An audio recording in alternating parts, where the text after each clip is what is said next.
On this vote, the yeas are 208, the nays are 218. The motion is not adopted.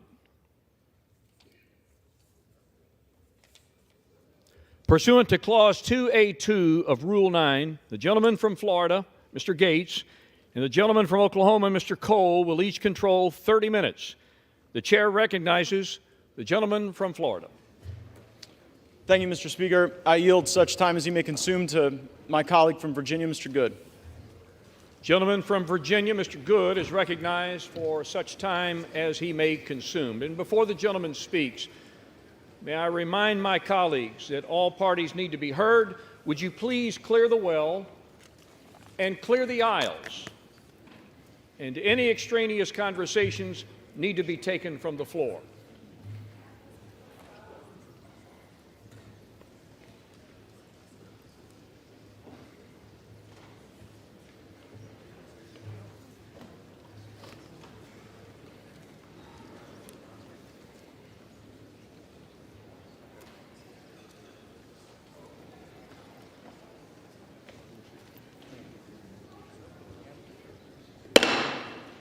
Gentleman from Virginia is recognized. Thank you, Mr. Speaker. Like so many others, I deeply regret that we are here in what was a totally avoidable situation. I must take you back to January, however, which for many of us was about not repeating the failures of the past and letting Republican voters across the country down once again, when in the past, for many years, when Republicans have had majorities in this chamber, we have passed our major spending bills predominantly with Democrat votes, something the other side of the House has never and would never do with majority control.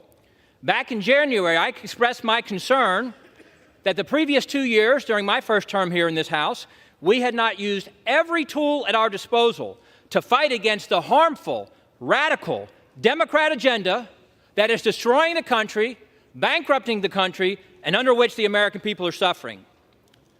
But most in here wouldn't know that I helped persuade my 5 colleagues who comprised the remaining resistance in the wee morning hours of January 7 to switch our votes to present to let Mr. McCarthy become Speaker.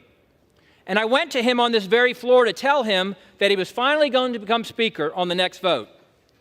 In that moment, it was clear to me that I or we could have asked for anything in exchange for switching our votes to present, but I and we asked for nothing.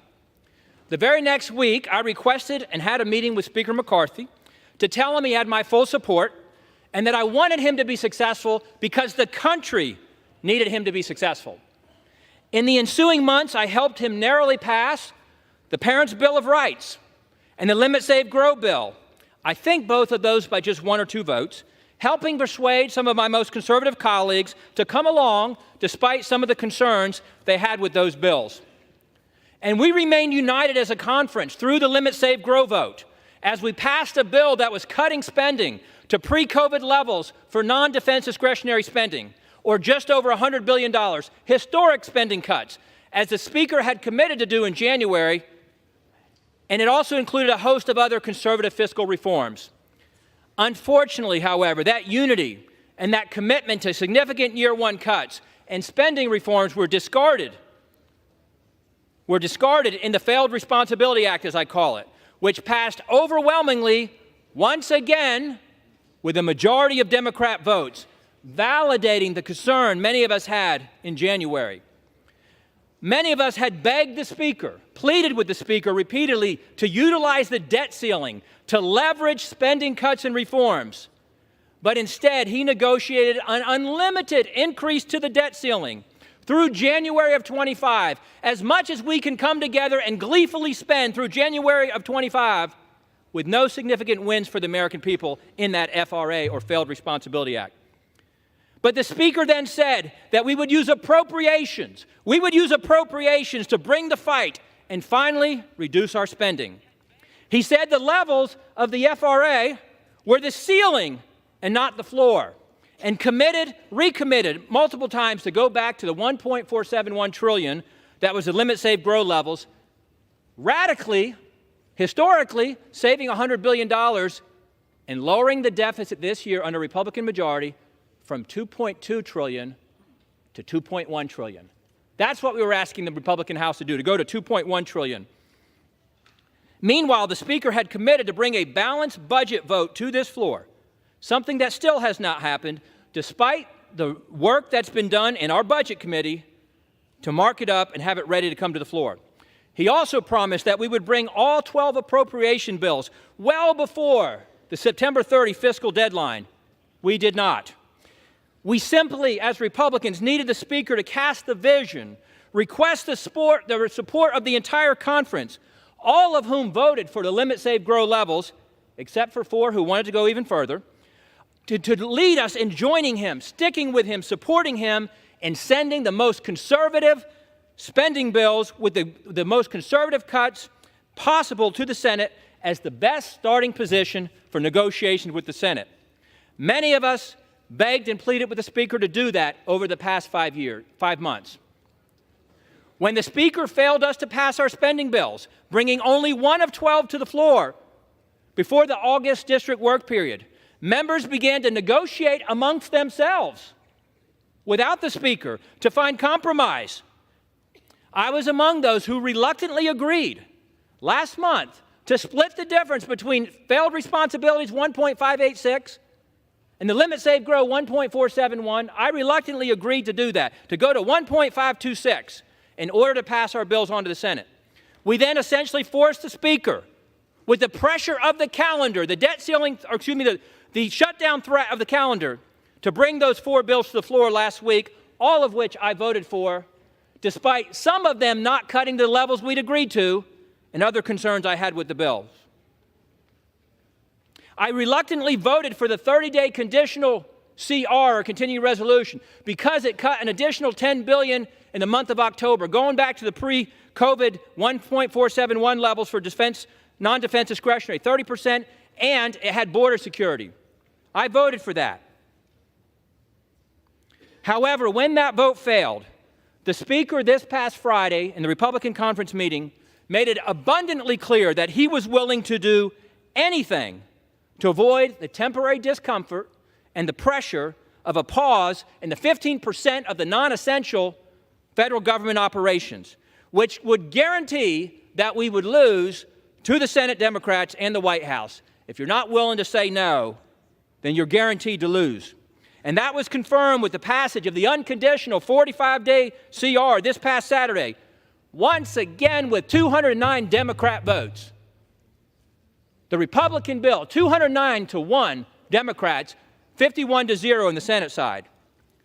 The Speaker fought through 15 votes in January to become Speaker, but was only willing to fight through 1 failed CR before surrendering to the Democrats on Saturday.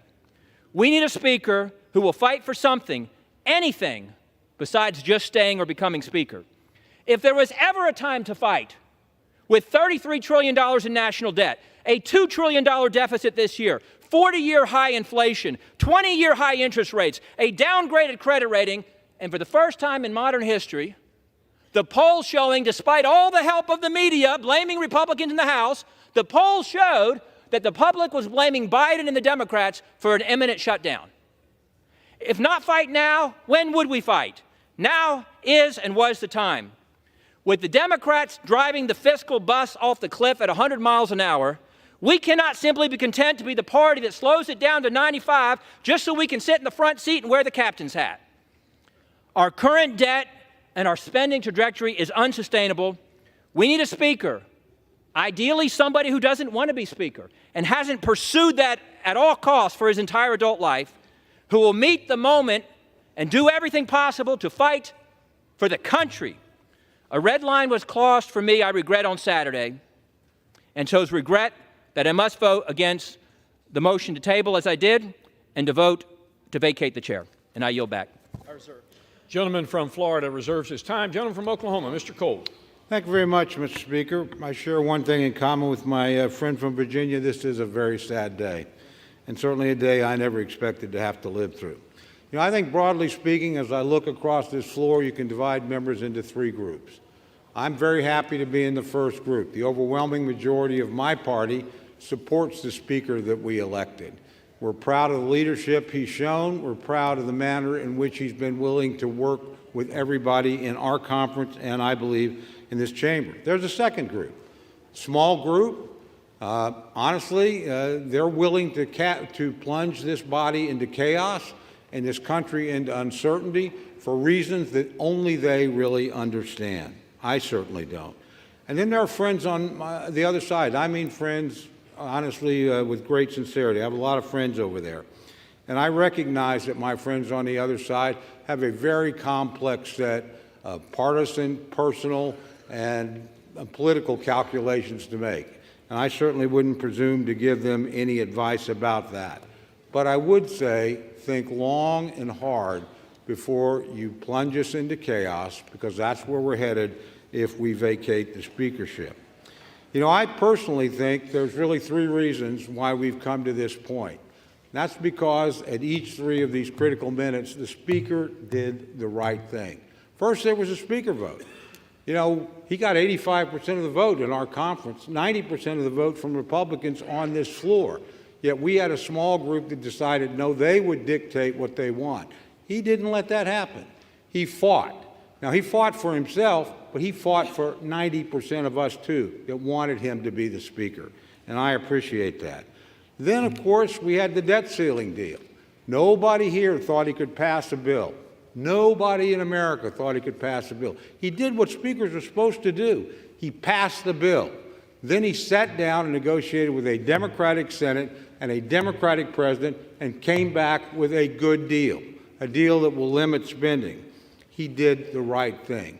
Finally, last Saturday on this floor, we were on the verge of a government shutdown that the vast majority of members in this chamber did not want. A substantial majority on my side, an overwhelming majority on the Democrat side. He put his political neck on the line, knowing this day was coming, to do the right thing for the country, without a doubt. My friends and I agree on that, whether or not we agree on the Speaker. He did the right thing. He did the right thing, I think, for this institution. He showed it could function in a time of crisis. And finally, I think he did the right thing for our party. He made sure that we could continue to negotiate and achieve some of the very objectives my friend from Virginia laid out, and achieve them in divided government, which calls for some degree of give and take. So I'm very proud of this Speaker. I'm very proud to stand behind him. Tomorrow morning, whether I win or lose, I'm going to be pretty proud of the people I fought with, and I'm going to be extraordinarily proud of the person I fought for, the Speaker of the House, Kevin McCarthy. And with that, I reserve the balance of my time.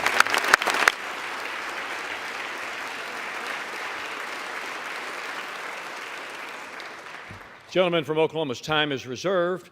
Gentleman from Florida. Mr. Speaker, my friend from Oklahoma says that my colleagues and I who don't support Kevin McCarthy would plunge the House and the country into chaos. Chaos is Speaker McCarthy. Chaos is somebody who we cannot trust with their word. The one thing that the White House, House Democrats, and many of us on the conservative side of the Republican caucus would argue is that the thing we have in common, Kevin McCarthy said something to all of us at one point or another that he didn't really mean and never intended to live up to. I don't think voting against Kevin McCarthy is chaos. I think $33 trillion in debt is chaos. I think that facing a $2.2 trillion annual deficit is chaos. I think that not passing single subject spending bills is chaos. I think the fact that we have been governed in this country since the mid-90s by continuing resolution and omnibus is chaos. And the way to liberate ourselves from that is a series of reforms to this body that I would hope would outlast Speaker McCarthy's time here, would outlast my time here, and would outlast either of our majorities. Reforms that I have heard some of the most conservative members of this body fight for, and some of the reforms that we've been battling for that I've even heard those in the Democrat caucus say would be worthy and helpful to the House, like open amendments, like understanding what the budget is. We have been out of compliance with budget laws for most of my life, most of many of your lives. And by the way, if we did those things, if we had single subject bills, if we had an understanding on the top line, if we had open amendments, if we had trust and honesty and understanding, there would be times when my conservative colleagues and I would lose, might be a few times when we'd win. There'd be times that we would form partnerships that might otherwise not be really predictable in the American body politic, but the American people would see us legislating. These last few days, we've suspended the momentum that we had established the week earlier, where we were bringing bills to the floor, voting on them, staying late at night, working hard. That's what the American people expect. It's something Speaker McCarthy hasn't delivered, and that's why I've moved to vacate the chair. I reserve. Gentleman's time is reserved. Gentleman from Oklahoma, Mr. Cole. Thank you very much, Mr. Speaker. I yield 2 minutes to my very good friend, Mr. Emmer from Minnesota. Gentleman from Minnesota, Mr. Emmer, is recognized for 2 minutes. Thank you. Kevin McCarthy has earned this. Under Speaker McCarthy's leadership, our House Republican majority has actually defied all odds and overperformed expectations again and again and again. It all started with the Speaker's race, when our Speaker, Kevin McCarthy, showed the American people how he would never give up. It carried over into the Speaker spearheading a rules package to create the most transparent, member-driven legislative process that I've ever seen since I've been here. And since then, Speaker McCarthy's Republican majority has been successful in bringing common sense back to our nation's capital by passing legislation to affirm a parent's right to be involved in their child's education, bolster American energy production, fully fund veterans' care and benefits, fight back against the regulatory state, and continue delivering on our promise to rein in Democrats' reckless spending by passing fiscally responsible appropriations bills. We've also achieved historic conservative wins, like passing the strongest border security legislation in history, passing the first Republican-only NDAA in history, and passing the first Republican-only state and foreign operations appropriations bill. So many Americans are better off because of Kevin McCarthy's leadership. American families, job creators, entrepreneurs, service members, law enforcement officers, and the list goes on and on. These are just a few of our House Republican majority successes. But make no mistake, we need Kevin McCarthy to remain Speaker if we're going to stay focused on our mission of delivering common sense wins for the American people. We've shown Americans what success looks like when we come together as a team. Now it's time for us to stand together stronger than ever so we can get back to the work our majority was elected to do. I'm proud to support the Speaker as we continue championing conservative priorities that will put our country on a better path. Thank you, Speaker McCarthy. Gentleman from I Florida. yield back.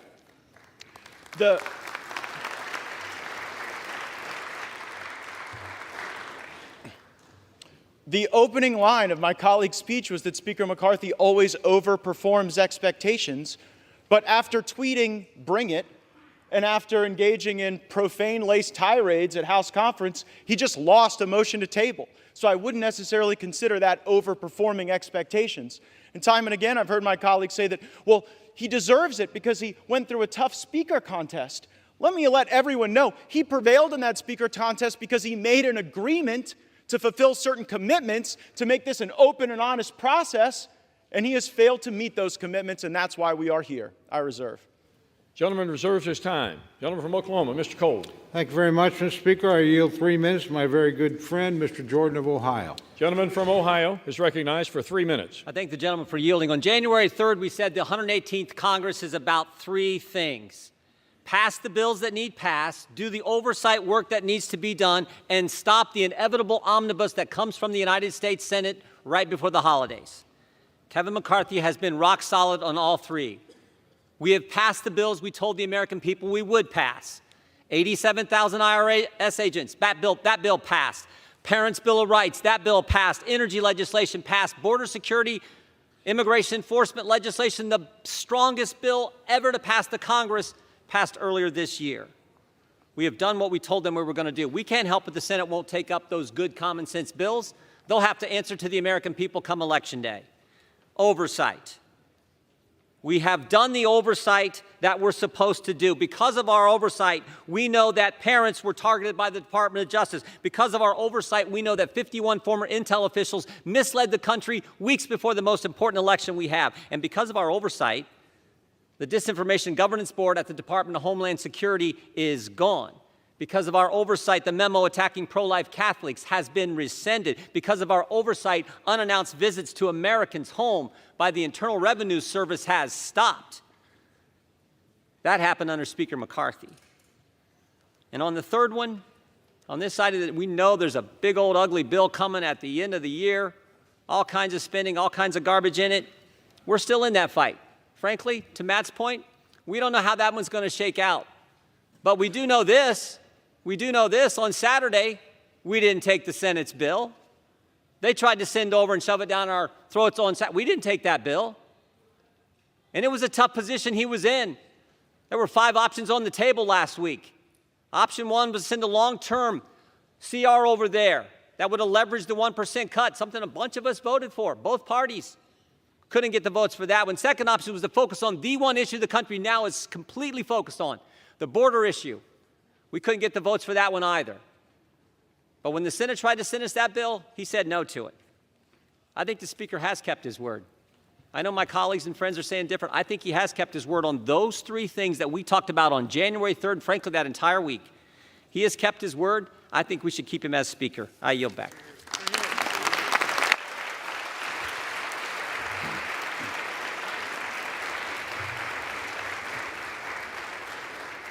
Gentleman from Florida is recognized. Yeah, the problem with my friend from Ohio's argument is that many of the bills he referenced as having passed are not law. We are on a fast track to an omnibus bill, and it is difficult to champion oversight when House Republicans haven't even sent a subpoena to Hunter Biden. So it's hard to make the argument that oversight is the reason to continue when it sort of looks like failure theater. I yield such time as you may consume to my colleague from Arizona, Mr. Biggs. Gentleman from Arizona is recognized. How much time? What he consumes. So much as he may consume. Thank you, Mr. Speaker. This is a serious time.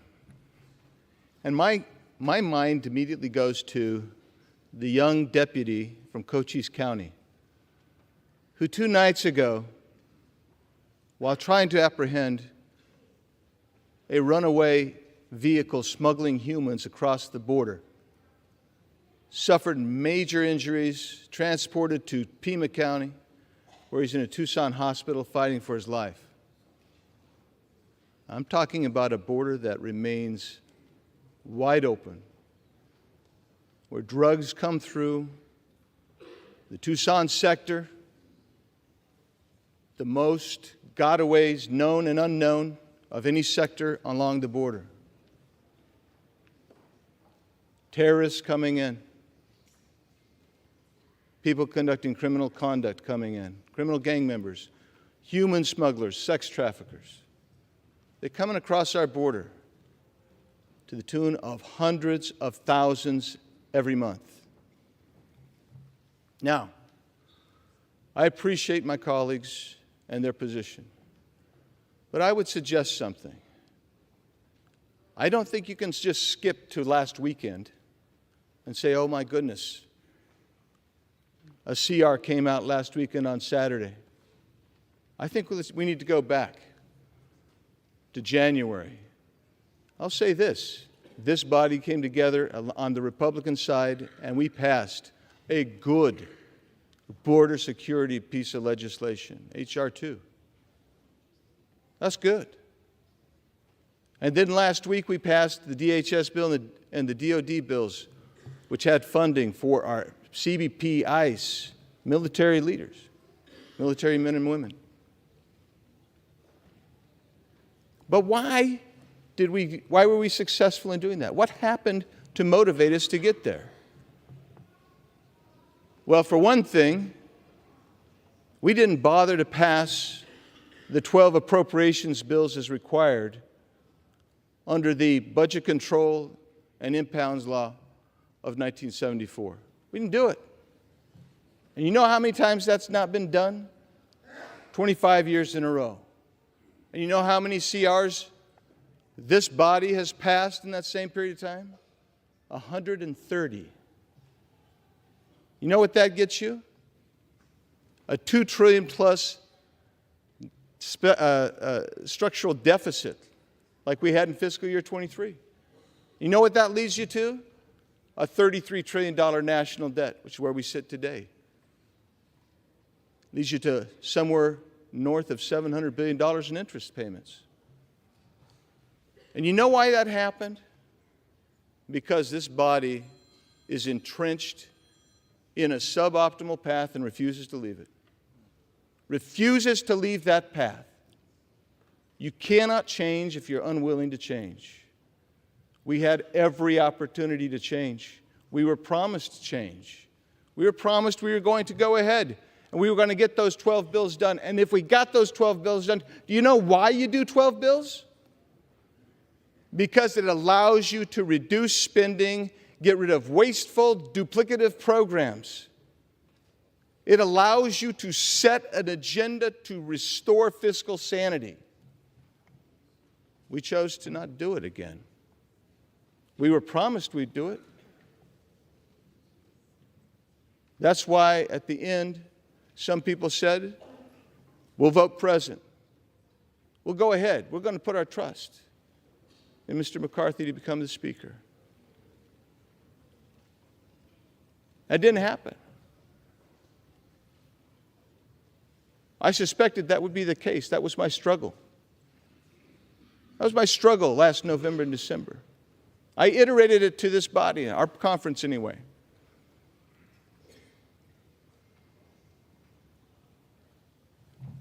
When we got to the debt ceiling, again, that seemed to spring upon everybody like a surprise. And when that happened, I was in there for some of those negotiations on where that number would be. And I was astonished how that $1.5 trillion number was negotiated. Unbelievable. Unbelievable. But I will tell you this. To his credit, the Speaker told us one thing that I believe to be true. He said that's basically the ante in a poker game. He can sit down at the table. And I told my colleagues who supported that $1.5 trillion in 8 months, that you're willing to raise the debt ceiling, that's the opening marker. And indeed it was. And now projections are many $trillion above that. Yes, I think it's time to make a change. I'm not the only one. And that's it's somber. Thus it is somber. But what have we failed to accomplish? Why didn't we get this stuff done? When we're campaigning, we're talking about an extension of the debt ceiling to January of 2025. We're talking about additional Ukraine funding. Is that going to be, maybe that's good in your districts. Maybe it's not. But that money's not offset. We're not paying for it. We haven't designated how we're going to pay for that. The same with the disaster package.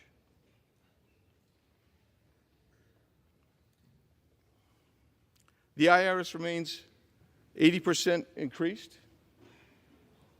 And I would tell you, I could go down the list, but I will just tell you why this happens.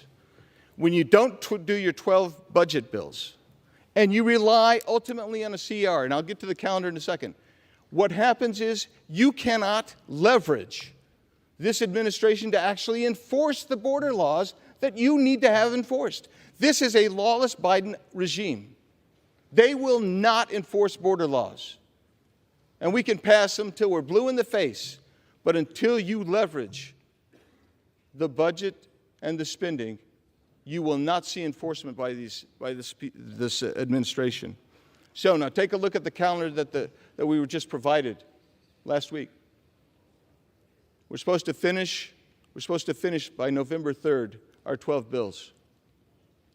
By November 17th, that's when we're supposed to see that the conference committees have come together, both sides, and we've resolved this. I don't believe that that's going to happen. It wasn't going to happen before. You were betting on the come again. At some point, I'd urge you to stop betting on the come and bet on the reality. That's why I can't support the Speaker any longer, and I'll be voting for the motion to vacate. Yield back. Reserve. Gentleman yields back his time. Gentleman from Florida? Reserves. Reserves. Members are advised to direct your comments to the chair, please. Gentleman from Oklahoma. Thank you, Mr. Speaker. Mr. Speaker, I yield 2 minutes to my very good friend from Arkansas, Mr. Westerman. Gentleman from Arkansas, Mr. Westerman, is recognized for 2 minutes. Selah, S-E-L-A-H, Selah. This unique word scattered throughout the Psalms signals to the reader to pause, reflect, consider, and maybe take a deep breath before moving on. Psalmists use Selah to emphasize the significance of a statement. For example, King David wrote, "Blessed be the Lord who daily bears our burden, the God who is our salvation, Selah." That is a profound statement with huge implications. It deserves more than a cursory consideration. Within the next hour, this House will vote yea or nay to vacate the Speaker's chair, a profound action with huge implications. This was last tried in 1910. Joseph Cannon won the vote. 113 years later, my office is in the Cannon Office Building, and Uncle Joe Cannon's statue sits just outside this chamber. No living human has taken the vote we're about to take. It deserves that we pause, we reflect, that we consider deeply the ramification of our actions. To my fellow Republicans who would consider voting yes to removing our Republican Speaker, please pause and ask yourself 2 questions. Will your yes vote make America stronger? Will your yes vote strengthen conservative policies? If you believe yes is the right vote, please stand before this body and the American people and articulate your plan. Not your grievances or your wishes, your plan. Convince the mass majority of the Republican conference that strongly disagrees with you to follow you. If you cannot do that, which you have failed to do so far, then voting yes is at the least a disruptive overreaction. In reality, it's selfish, bad for conservative policies, and bad for America. That's why I strongly support Speaker Kevin McCarthy, and why without hesitation or reservation, I will vote no on this disastrous resolution. I yield back.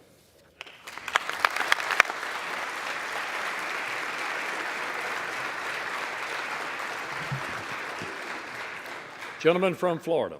There's nothing selfish about wanting a Speaker of the House who tells the truth. I reserve.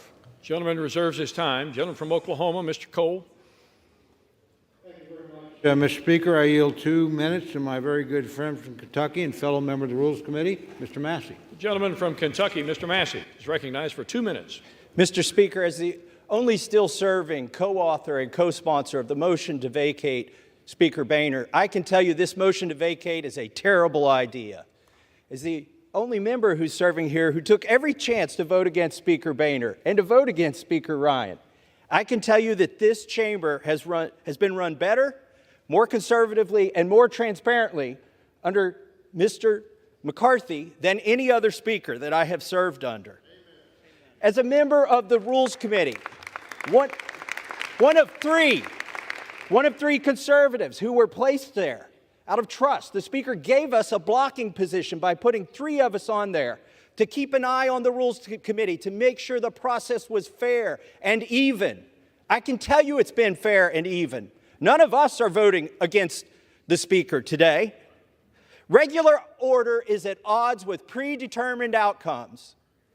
Yet the Speaker is being accused of not holding to regular order and predetermined outcomes at the same time. It is not possible. You cannot be for both at the same time. I was a party to the January agreement, and I can tell you that there were promises in there, but there was never a promise for an outcome. There was never a promise that you could force Joe Biden to sign something.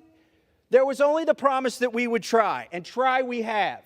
We have tried in the Rules Committee. We have tried on the floor. We've been trying this since the summer, and there's enough blame to go around for why we don't have 12 bills, but part of it was a relitigation of the debt limit deal. By the way, there was no promise on the debt limit deal, no conditions on that in January, 0 whatsoever. I was in the room for that. So the 12 bills were delayed over what? $100 billion. That's a lot of money. But it's nothing compared to the $2 trillion that I came here to object to when Speaker Pelosi and President Trump pushed that bill through. We've had over 500 amendments. Listen, this is a referendum on this institution. We have tried regular order. Speaker McCarthy has tried regular order. If regular order fails today, if you vacate the Speaker, nobody is going to try it again. Gentleman's time has expired. This institution will fail. Please do not vacate the Speaker.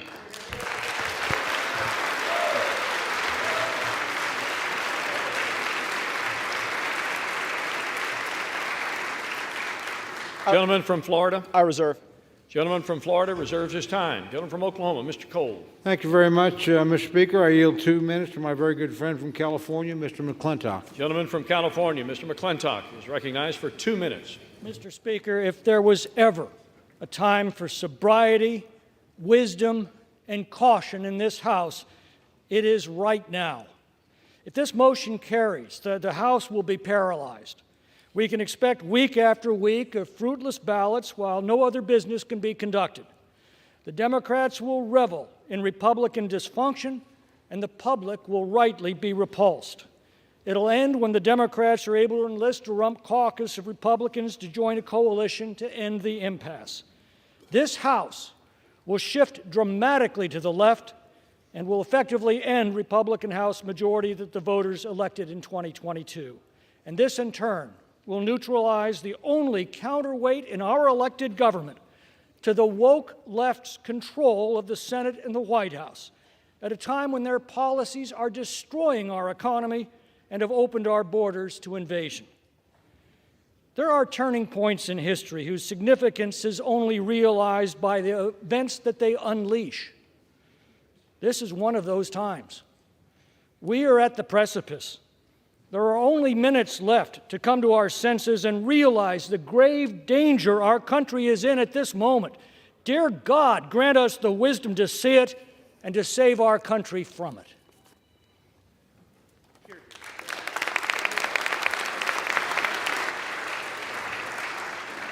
Gentleman from Florida. Mr. Speaker, there is nothing sober, wise, or cautious about the path we are on. We are on a path to financial ruin if this House does not take a different posture, a different procedure, and yield toward different outcomes and a better future. I reserve. Gentleman reserves his time. Gentleman from Oklahoma, Mr. Cole. Thank you very much, Mr. Speaker. I yield 1.5 minutes to my very good friend from Florida, Mr. Jimenez. 1.5 minutes. Gentleman from Florida is recognized for 1.5 minutes. I stand before my colleagues in the nation as a proud representative of the great state of Florida. I truly am beyond blessed to represent the paradise that is Miami-Dade County and the Florida Keys, and I am beyond proud to represent my community before this Congress, to stand with a leader who has consistently demonstrated an unwavering commitment to our country and to the principles that define us as Americans, Kevin McCarthy. Today is historic for a lot of reasons. For one thing, this is the first time in over 100 years that this has been attempted. But it's also because we're part of a Congress with historically tight majorities for the Republicans in the House and the Democrats in the Senate, and we have a Democratic White House. Divided government, that's what we have. The need to negotiate, to find solutions to the issues facing this country. That's a reflection of the principles that are uniquely American, principles that make this country exceptional, and principles that allowed me, an exile who came here from Cuba, fleeing communist Cuba, to serve in this very institution. You see, I wasn't born here, and everything that I am, everything that I ever will be, is thanks to America. The best part about it is that my story, the story of the community that I'm so proud to represent, is a story of many in this body, is that we are not the exception in America, we are the rule. That's the America that Kevin McCarthy has fought for his entire career. Kevin McCarthy is a champion for the American dream, and he's proved it as our Speaker. Thomas Jefferson once said, "I predict future happiness for Americans if they can prevent the government from wasting the labors of the people under the guise of taking care of them." McCarthy. Gentleman's time has expired. Thank you. Let's keep Kevin McCarthy our Speaker. A great man, a great leader, a great Speaker. Thank you, and I yield back. Gentleman from Florida, Mr. Gates. Mr. Speaker, may I inquire as to my remaining time? Gentleman has 9 3/4 minutes remaining. I reserve. Gentleman reserves his time. Gentleman from Oklahoma, Mr. Cole. Much, Mr. Speaker. I yield 1.5 minutes to my very good friend from Iowa, the gentlelady, Ms. Henson. The gentlelady from Iowa, Ms. Henson, is recognized for 1.5 minutes. Thank you, Mr. Speaker. I rise today in support of our Speaker, Kevin McCarthy. Let's be very clear here. We would not have a House Republican majority without the relentless efforts of this man, our Speaker. Under his leadership, Joe Biden's policies have had a check and balance. His policies have created a horrific border crisis, 10,000 illegal immigrants a day surging across our border. Under Speaker McCarthy, Republicans have passed legislation to secure our border. Joe Biden has done everything to squash American energy, selling our oil reserves to China. Under Speaker McCarthy, Republicans have passed legislation to unleash American energy dominance. Joe Biden has spent taxpayer dollars like there's no tomorrow. Under Speaker McCarthy, we have returned to passing single-subject appropriations bills and ending the status quo of omnibus spending. One of the most valuable pieces of advice that I received was from Kevin McCarthy when I got here to D.C. He told me to separate the signal from the noise. The noise is those who are causing chaos for their own personal benefit while ignoring the needs of their constituents and this country, grinding our work here to a halt.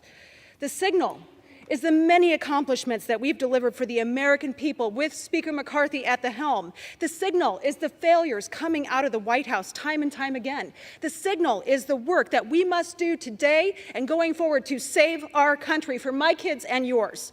My colleagues today here have a choice.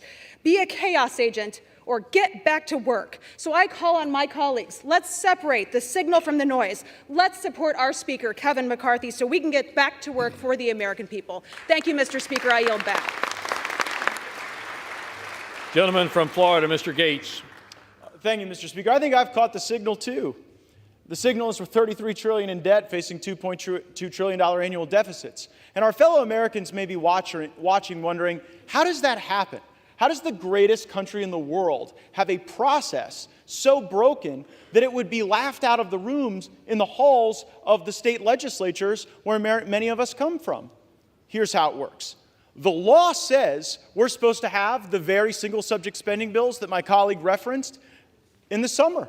That we're supposed to have that and move it. But there's a dirty little secret in this town, and that is if you delay, if you hold the bills, if you make multiple contradictory promises, as Speaker McCarthy has done, and you back everybody up against shutdown politics, well, nobody wants to shut the government down. No one cheers for a shutdown. And of course, when people are backed up against shutdown politics, the decision calculus changes.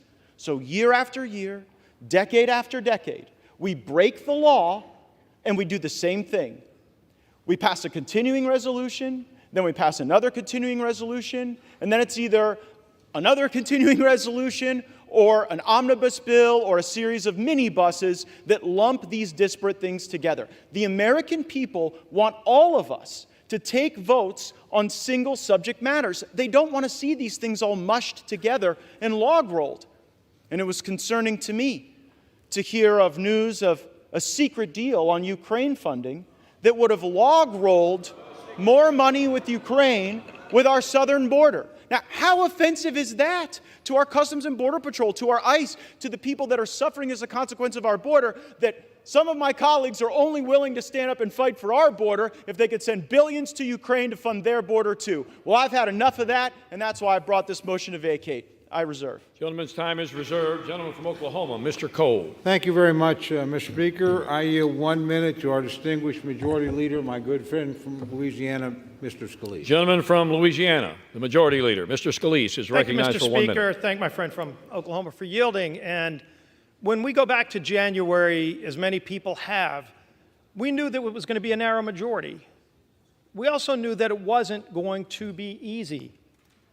How many of us came here because we thought this job was going to be easy? How many of us thought the task ahead of us to address the problems of this country was going to be easy? One thing we did know is that if we were going to finally start confronting problems that had been ignored for years and years and years, we had to change the way that this place worked. And one thing Speaker McCarthy embraced from day one is to start making those kind of changes to this institution, opening up the process, allowing members to be more engaged, having amendments come to the floor, single subject bills, doing appropriations bills. Yes, making that happen overnight is not something that happens automatically, but it started to happen, and we are now seeing the fruits of it. Just last week, we had 4 different appropriations bills on this House floor, 4 different ones. Now, those bills took weeks and weeks to finally get to the floor, going through an open committee process, hundreds of amendments, each one of them, where Republicans, Democrats could bring their ideas. And we debated those bills on the floor, some until after midnight, where members could actually participate in the process. This has been a broken process for a long time. But it's a process where if we're going to confront the problems that families are facing, because right now we need to resolve our differences inside this House chamber before we can then go and fight for those families who are struggling. But every single day across America, families are struggling with real problems that we're going to have to get back to solving. And those problems are real for them. It's inflation, it's the economy, it's high energy costs. It's an open southern border that doesn't just affect the border states. It's affecting every state, Republican districts, Democrat districts. Everybody knows it. And it can be ignored by the White House, but this House is the only body that started to take action. When we, with H.R. 2, and then with the border bill last week, and with the action we took last week, over 70% of government funding passed out of the House. However everybody voted, Republican or Democrat, this House passed funding for over 70% of the federal government's operation, and it's sitting over in the Senate where they've passed 0. And we're going to beat up each other and talk about our internal processes, and we need to get our internal processes working better. But you know what? So does that other body over there, and so does the White House. Everybody in this town needs to be engaged in addressing these problems. But if we don't start here, and if we don't focus these next 45 days, because that's what we've got in front of us. We've got 2 bills this week. We've got 2 more appropriations bills next week. And if we're going to be confronting those, we've got to stay focused on our mission. What the other side does, let's continue to put pressure on them. But we also need to put pressure on ourselves to do our job. And Speaker McCarthy's been leading at the top of the level to make sure that we have the tools to do our jobs in a different way than the House has done it before. This House is going to have to continue to make those changes. But the American people sent us here to confront those problems. We're finally starting to. This isn't the time to slow that process down. We need to keep doing our work. We need to keep fighting for those families who are struggling. But so does the Senate, and so does the White House as well. Let's keep doing this work that we were sent here to do. I yield back.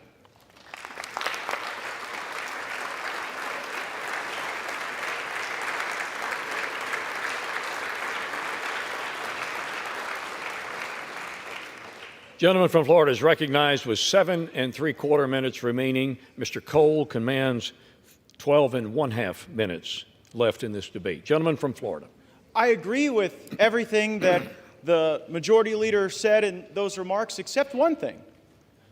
It is astonishing to hear any colleague give Speaker McCarthy credit for moving on to the single subject appropriations bills. As you heard my colleague, Mr. Biggs, say, that was never the plan from Speaker McCarthy. The week before we moved on to those single subject appropriations bills, the plan was another CR.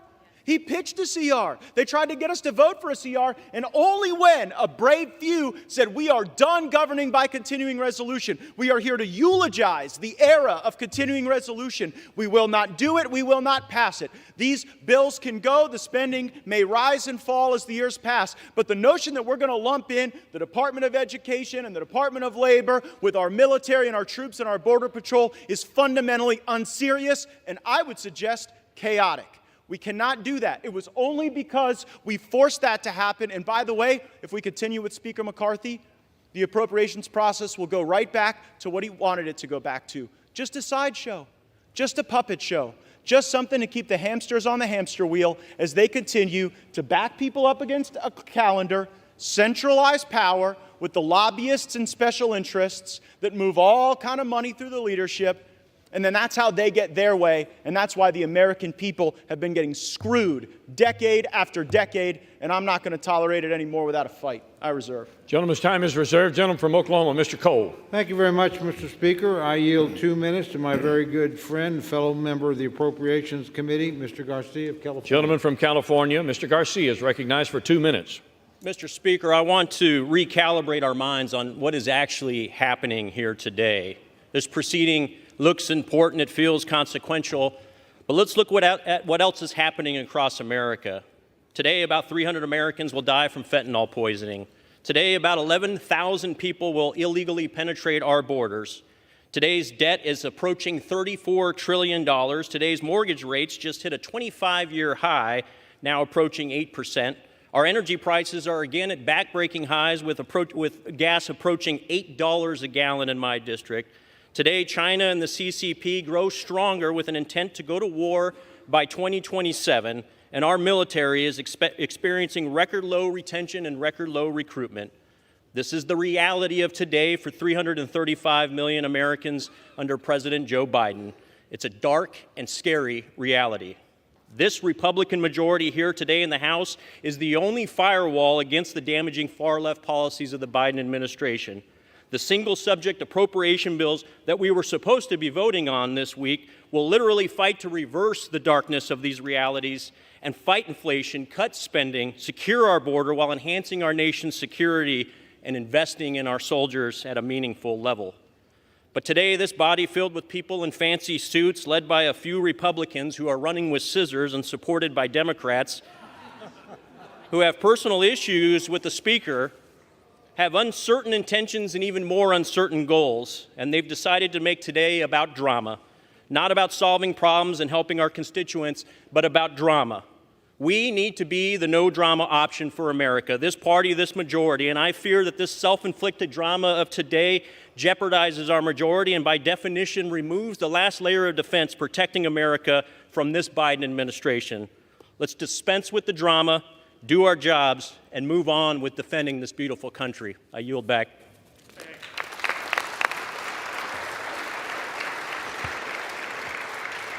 Gentleman from Florida. Yeah, I'm here to solve problems too, but we have decade after decade of history showing us that you don't solve any problems with continuing resolutions and omnibus bills. That creates more problems, more debt, more inflation, more pain for American families. So the way to solve problems is to break the fever dream of governing by continuing resolution and omnibus bill and instead return to the very single subject spending bills that we will only get if my resolution passes to vacate Speaker McCarthy. I reserve. Gentleman reserves his time. Gentleman from Oklahoma, Mr. Cole. Thank you very much, Mr. Speaker. I yield 2 minutes to my very good friend from North Carolina, Mr. McHenry. Gentleman from North Carolina, Mr. McHenry, is recognized for 2 minutes. Thank you, Mr. Speaker. Every step of the way, Speaker McCarthy has been doubted. After the first Speaker vote, he was mocked, right? And after 15, they called him Speaker. And even then, it was the media and the left that mocked him. With the narrowest Republican majority in a generation, what did we achieve? We brought the president to the table when he stubbornly said for 100 days they would not negotiate on the debt ceiling. I took him at his word. The Speaker said, no, we'll get him to the table. And sure enough, we did. The result? The most conservative spending package we've seen in generations, the largest spending cuts year over year that any Congress has passed. Conservative outcomes. So I understand your position on the left. I understand that. But my friends on the right, why? And then this past weekend, so I understand the frustration on the left at what happened on the continuing resolution. But why would we have conservatives object to that? Why will we have House members object to that? We rolled the Senate. We never roll the Senate as a House. Moreover, we never roll the Senate to get less spending, and we got it this weekend. So I understand why the left is mad. What I don't understand is why some Republicans think that that's a bad thing. The frustration for me today, I understand where the liberals are. I know you support the constitutional order, except in a moment like this when you are questioned on that. I understand that. You can't be counted on in a moment like this with the state of the speakership. But for Republicans, why will we give up a conservative working majority for better outcomes and hand the keys over to the Democrats? Why would we do that? And furthermore, with this record of success that we've seen Kevin McCarthy and a Republican majority produce in a Washington run by Democrats, we're going to throw that away, resulting in more liberal outcomes, not more conservative ones. So I understand why the left is where you are today. You don't like an effective conservative majority, and I don't blame you. But on the right, gentleman's time has expired. Gentleman from Florida. It is lovely to hear from the principal architect of Mr. McCarthy's debt limit deal, but here's the reality. The only Republicans in America who believe that the debt limit deal was conservative are in this chamber right now. Because all over America, Republicans think that when you negotiated that debt limit deal, they took your lunch money. I reserve. Gentleman reserves his time. Gentleman from Oklahoma, Mr. Cole. Thank you very much, Mr. Speaker. I yield 1.5 minutes to my very good friend from my home state, gentlelady Ms. Bice.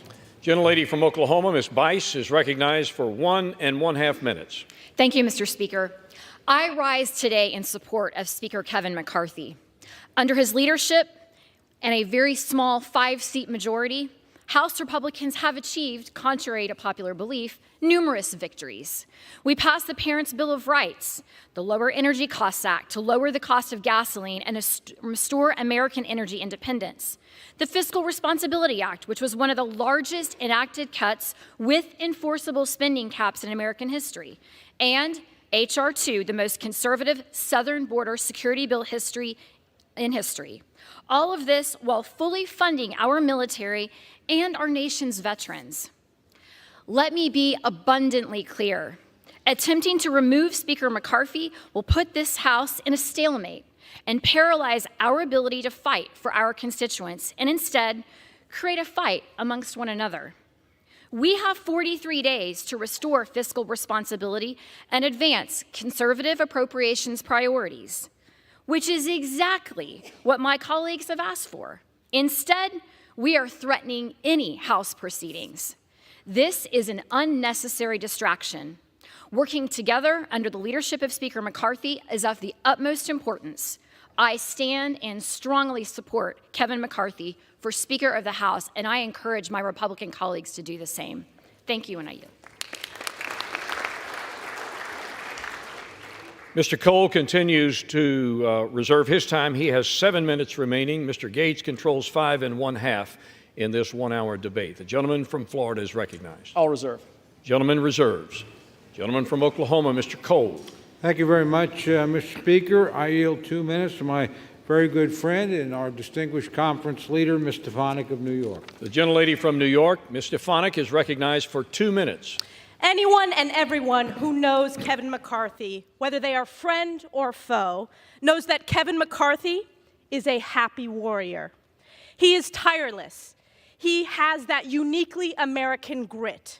Under Kevin's speakership that lasted 15 rounds of him never giving up, this Republican majority has exceeded all expectations. We reopened the People's House. We passed the strongest border security bill in our nation's history. We passed an energy plan to unleash American energy dominance. We passed defense bills to support our troops. Under Kevin's leadership, he's brought hundreds and hundreds of bipartisan members of Congress to Israel, our greatest ally. He elected the most diverse class of Republicans ever, with the largest number of Republican women ever in American history. This boy from Bakersfield, he cares deeply about his constituents, his country, and the American people. And that includes each and every one of his colleagues.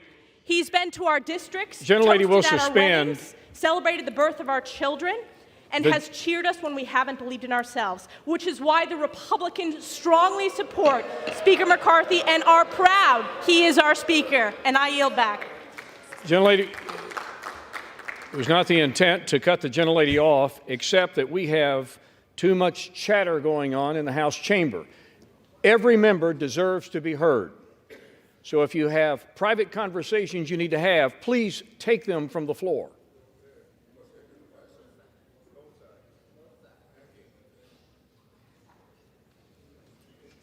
Gentlelady may continue.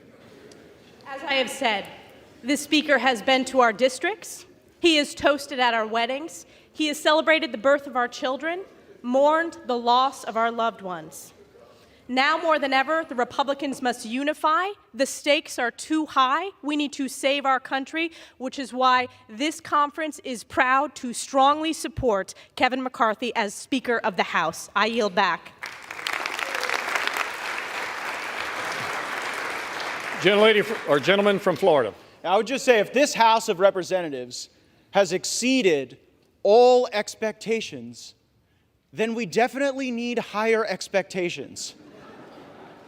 And while it's heartwarming and kind that the Speaker calls people on their birthday and visits their district and congratulates them on their children, please know this isn't a critique of the individual, it's a critique of the job. The job hasn't been done. We've had multiple contradictory promises, and it's just quite something. For those of you keeping track at home, the last 3 speakers you've heard opposing my resolution all voted for the debt deal.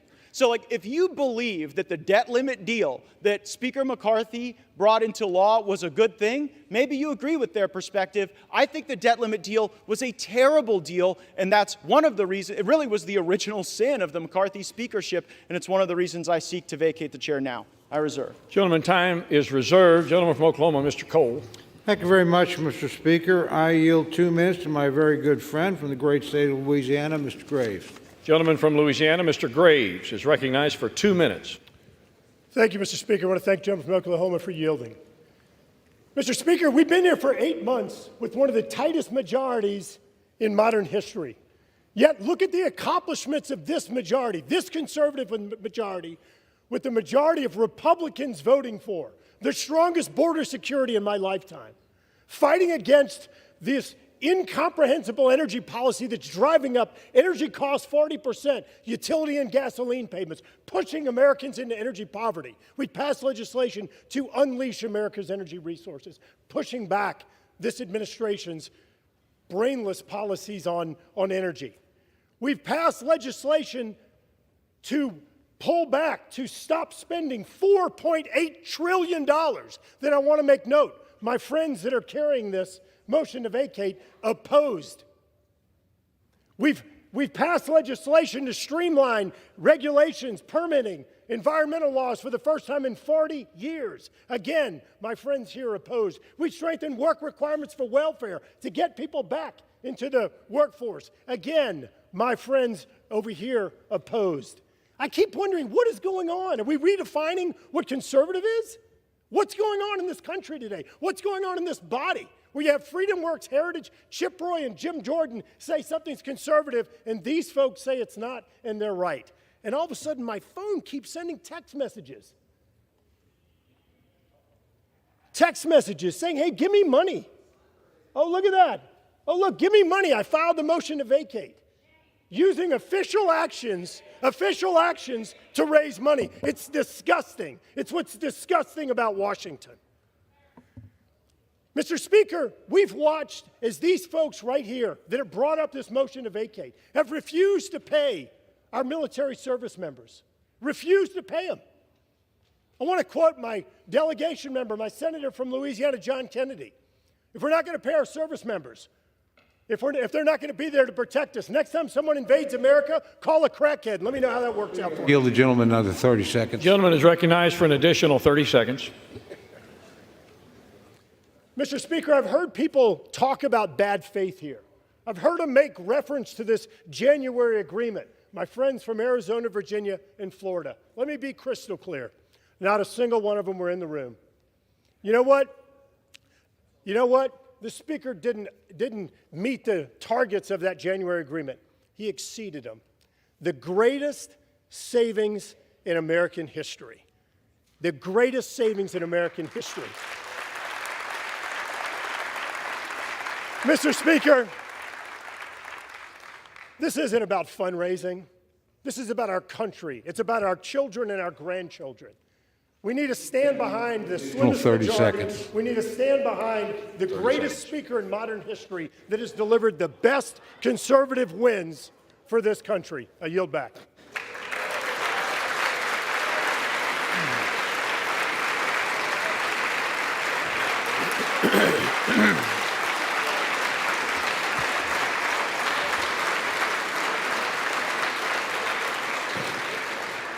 The gentleman from Florida.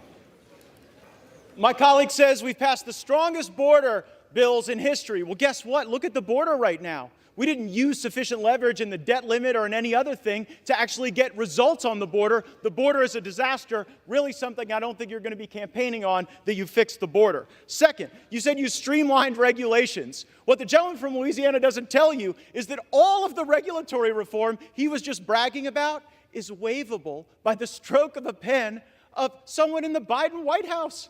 Do you really think you've got anything for that? It's a total joke. And then finally, the welfare to work that the gentleman from Louisiana said we got. The welfare programs that they said that they streamlined with their welfare to work stuff, they're actually going to grow. Because while they did work requirements, they blew out those programs with expanded eligibility. I'm real glad you guys didn't put work requirements on Medicaid. It probably would have resulted in Medicaid expansion.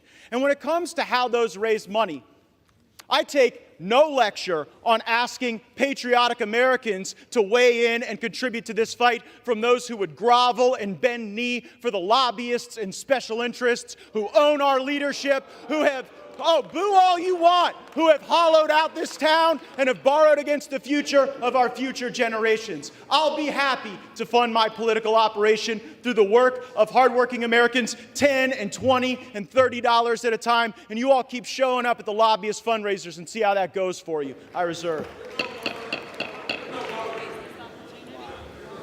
Once again, the chair would admonish those speaking from the floor to direct their comments to the chair. Gentleman from Oklahoma. Mr. Speaker, I would inquire as to how much time remains for each side. From Oklahoma controls 3 minutes. The gentleman from Florida has 3 minutes as well. I advise the gentleman from Florida I'm prepared to close if he is.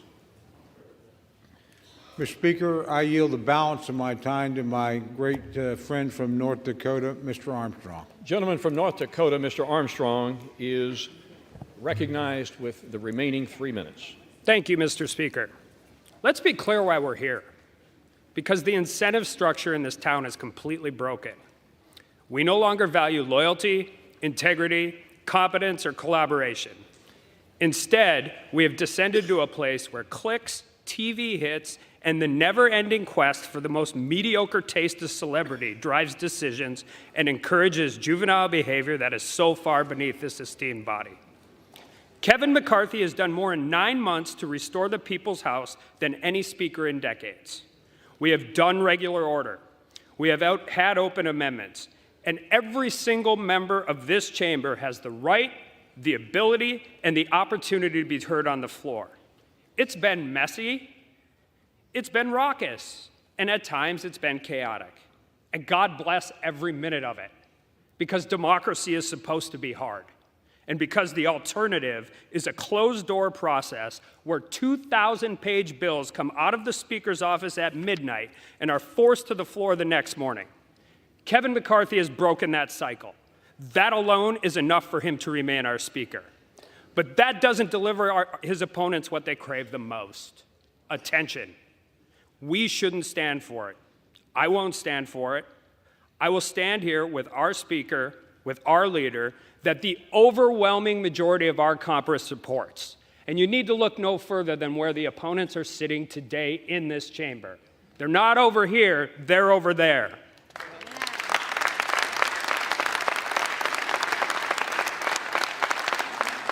So we're going to face these challenges together, and I say bring whatever comes next, because we believe in the job you have done, Mr. Speaker.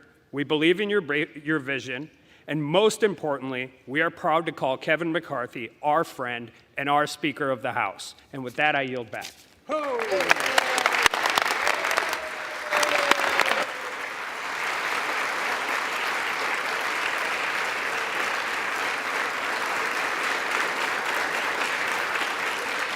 Gentleman yields back his time. The gentleman from Florida is recognized with 3 minutes remaining.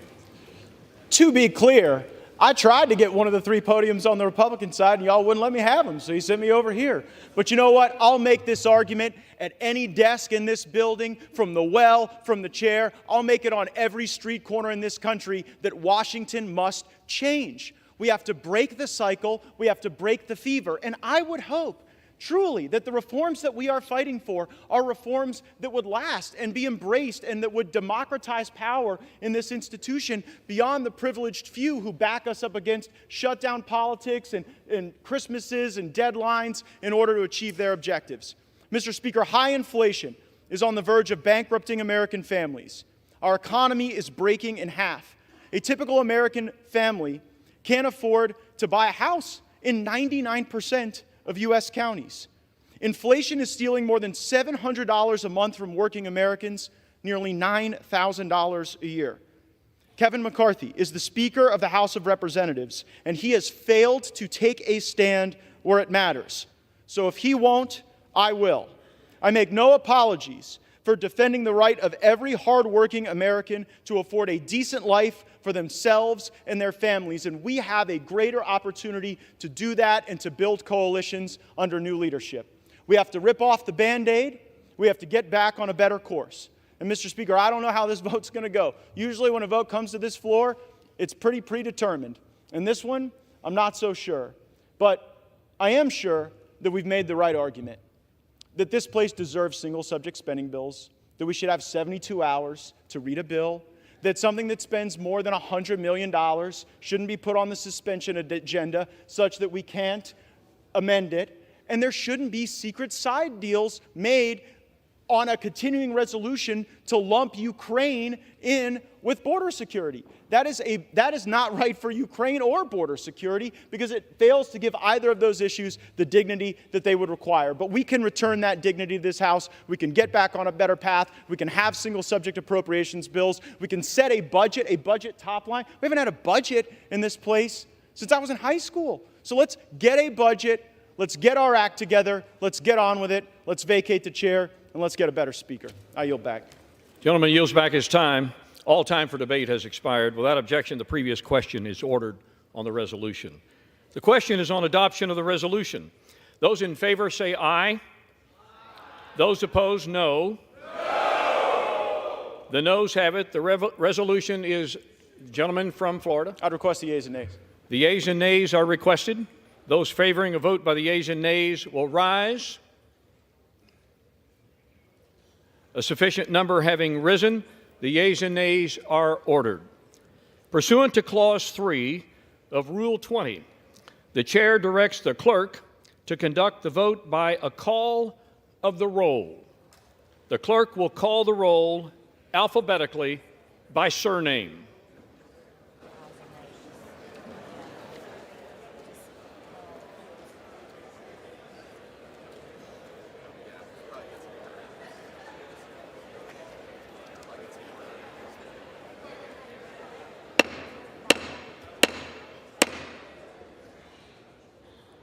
The House will be in order.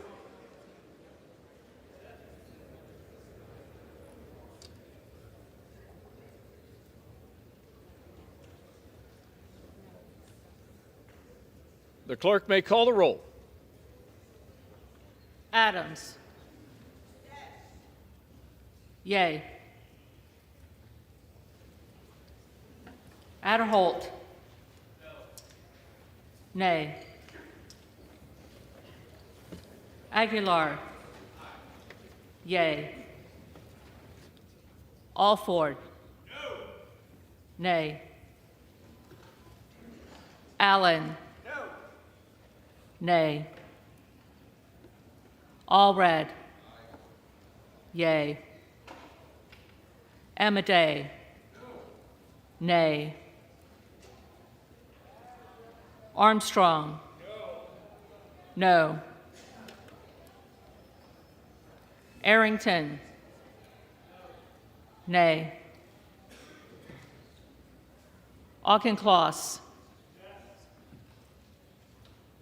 Yay. Babin. Nay. Bacon.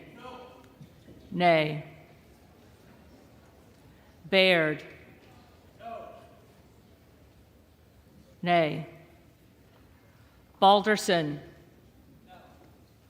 Nay. Ballant. Yay.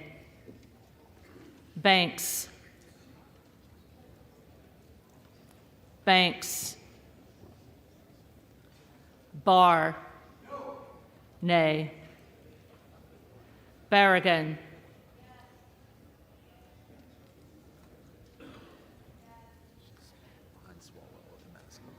Berrigan. Yay. Bean of Florida. Nay. Beatty. Yay. Bentz. Nay. Barra. Yay. Bergman. Nay. Beyer. Yay. Bice. Nay. Biggs. Yay. Bilirakis. Nay. Bishop of Georgia. Yes. Yay. Bishop of North Carolina. Yay. Nay. Blumenauer. Yay. Blunt Rochester. Yay. Boebert. Nay. Bonamici.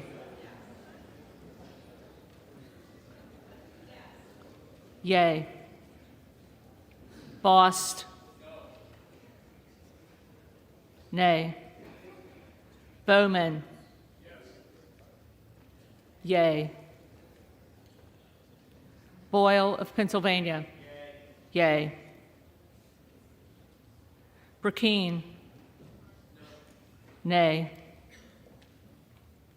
Brown. Yay. Brownlee. Yay.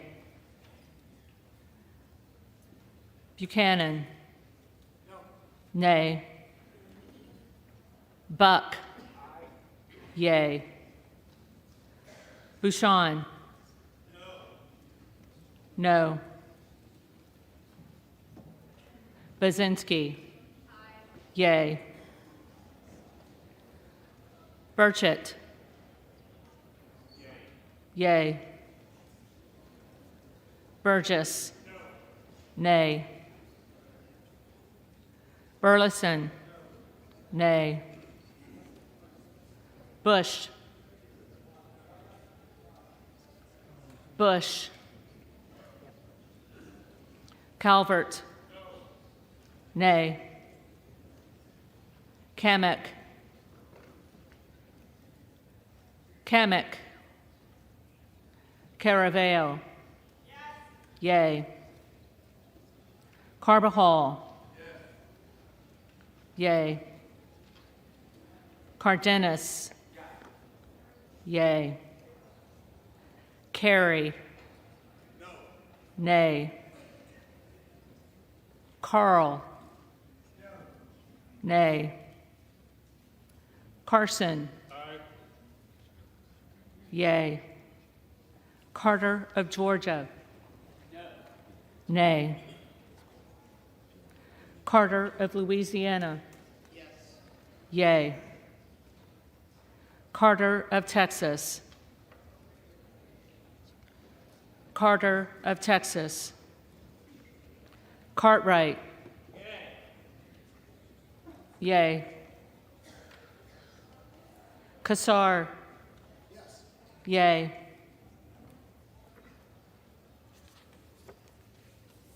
Case. Yay. Caston. Yay. Castor of Florida. Yay. Castro of Texas. Yay. Chavez de Reamer. Nay. Sharfelis McCormick. Yay. Chu. Yay. Siscomani. Nay. Clark of Massachusetts. Yay. Clark of New York. Yay. Cleaver. Yay. Klein. Nay. Cloud. Nay. Clyburn. Yay. Clyde. Nay. Cohen. Yay. Cole. Nay. Collins. Nay. Comer. Nay. Connolly. Yay. Correa. Yay. Costa. Yay. Courtney. Yay. Craig. Yay. Crane. Yay. Crawford. Nay. Crenshaw. Nay. Crockett. Yay. Crow. Yay. Cuellar. Yay. Curtis. Nay. Davis of Kansas. Yay. Davidson. Nay. Davis of Illinois. Yay. Davis of North Carolina. Yay. Dean of Pennsylvania. Yay. DeGette. Yay. Dela Cruz. Nay. DeLauro. Yay. Del Bene. Yay. DeLuzio. Yay. DeSaulnier. Yay. Desjardins. Nay. D'Esposito. Nay. Diaz-Balart. Nay. Dingle. Yay. Doggett. Yay. Donalds. Nay. Duarte. No. Nay. Duncan. Nay. Dunn of Florida. Nay. Edwards. Nay. Elsie. Nay. Emmer. Nay. Escobar. Yay. Eshue. Yay. Espaillat. Yay. Estes. Nay. Evans. Yay. Ezell. Nay. Fallon. Nay. Finstra. Nay. Ferguson. No. Finstad? Nay. Fischbach? Nay. Fitzgerald? Nay. Fitzpatrick? Nay. Fleischman? Nay. Fletcher? Yea. Flood? Nay. Foster? Yea. Fushi? Yea. Fox? Nay. Lois Frankel? Yea. C. Scott Franklin? Nay. Frost? Yea. Fry? Nay. Fulcher? Nay. Gates? Yea. Gallagher? Nay. Gallego? Yea. Garamendi? Yea. Garbarino? Nay. Mike Garcia? Nay. Robert Garcia? Yea. Garcia of Illinois? Yea. Garcia of Texas? Yea. Jimenez? Nay. Golden of Maine? Yea. Goldman of New York? Yea. Gomez? Yea. Tony Gonzalez? Tony Gonzalez? Vicente Gonzalez? Yea. Good of Virginia? Yea. Gooden of Texas? Gooden of Texas? Gosar? Nay. Gottheimer? Yea. Granger? Nay. Graves of Louisiana? Nay. Graves of Missouri? Nay. Green of Tennessee? Nay. Green of Texas?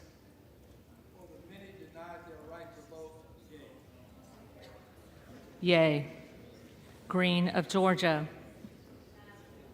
Nay. Griffith? Nay. Grijalva? Yea. Grothman? Nay. Guest? Nay. Guthrie? Nay. Hageman? No.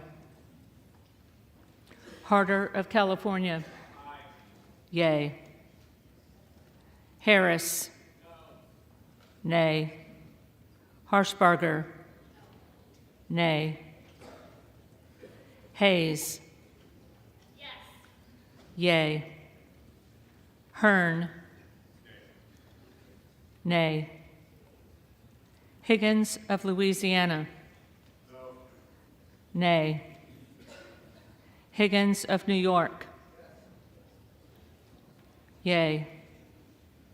Hill? Nay. Himes? Yea. Henson? Nay. Horsford. Yea. Houchin. Nay. Houlihan. Yea. Hoyer. Hoyer. Yea. Hoyle of Oregon. Yea. Hudson. Nay. Huffman. Yea. Huizinga. Nay. Hunt. Hunt. Nay. Isa.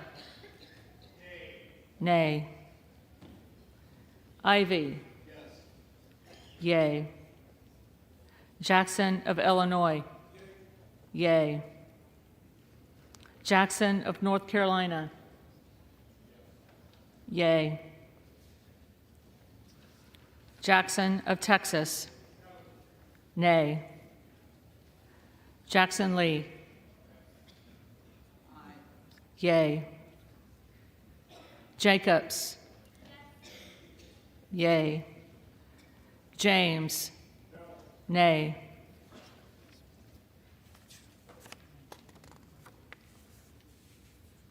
Jayapal. Yea. Jeffries. Yea. Johnson of Georgia. Yea. Johnson of Louisiana. Nay. Johnson of Ohio. Nay. Johnson of South Dakota. Nay. Jordan. Nay.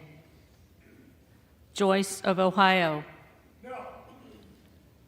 Nay. Joyce of Pennsylvania. Nay. Camlogger Dove. Yea. Captor. Yea. Kane of New Jersey. Nay. Keating. Yea. Kelly of Illinois. Yea. Kelly of Mississippi. Nay. Kelly of Pennsylvania. Absolutely not. Nay. Kana. Yea. Kiggins of Virginia. Nay. Kildee. Yea. Kiley. Nay. Kilmer. Yea. Kim of California. Nay. Kim of New Jersey. Yea. Krishnamurthy.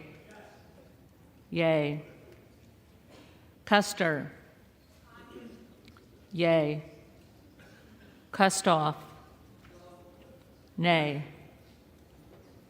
LaHood. Nay. LaLota. Nay. LaMalfa. Nay. Lamborn.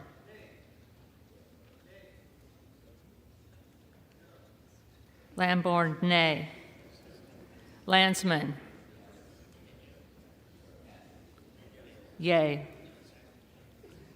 Langworthy. Nay. Larson of Washington. Yea. Larson of Connecticut. Yea. Latta. Nay. LaTurner. Nay. Lawler. Nay. Lee of California. Yay. Lee of Florida. Nay. Lee of Nevada. Yay. Lee of Pennsylvania. Yay. Ledger Fernandez. Yay. Lesko. Nay. Letlow. Nay. Levin. Yay. Liu. Yay. Lofgren. Yay. Loudermilk. Nay. Lucas. Nay. Luetkemeyer. Nay. Luna. Luna. Luttrell. Nay. Lynch. Yay. Mace. Yay. Magaziner. Yay. Maliotakis. Nay. Man. Nay. Manning. Yay. Massey. Nay. Mast. Nay. Matsui. Yay. McBath. Yay. McCall. Nay. McLean. Nay. McClellan. Yay. McClintock. Nay. McCullum. Yay.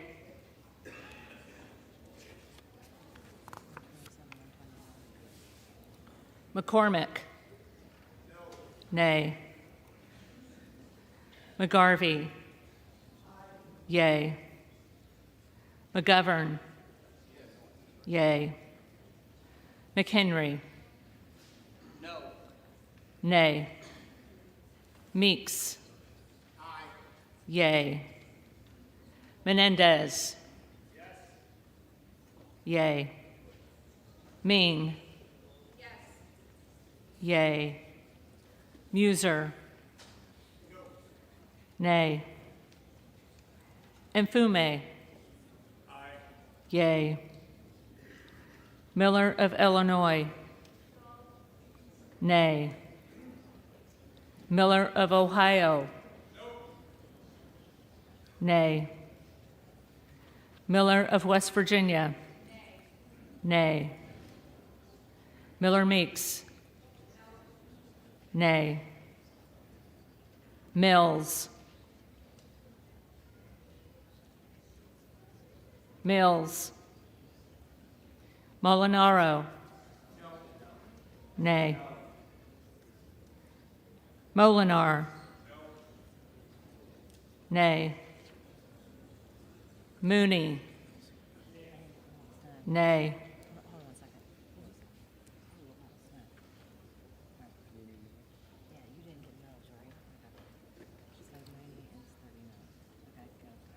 Moore of Alabama. Nay. Moore of Utah. Nay.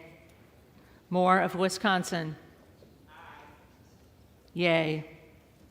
Moran. Nay. Morelli. Yay. Moskowitz. Yay. Moulton. Yay. Mervan. Yay. Mullen. Yay. Murphy. Nay. Nadler. Yay. Napolitano. Yay. Neal. Yay. Neguse. Yay. Nels. Nay. Newhouse. Nay. Nickel. Yay. Norcross. Yay. Norman. Nay. None of Iowa. Nay. Obernolte. Nay. Ocasio-Cortez. Yay. Ogles. Nay. Omar. Yay. Owens. Nay. Pallone. Yay. Palmer. Nay. Panetta. Yay.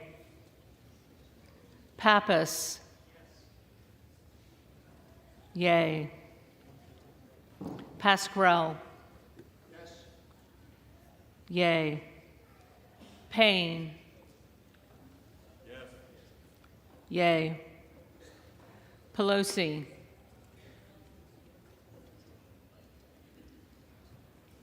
Pelosi. Peltola. Peltola. Pence. Nay. Perez. Yay. Perry. Nay. Peters.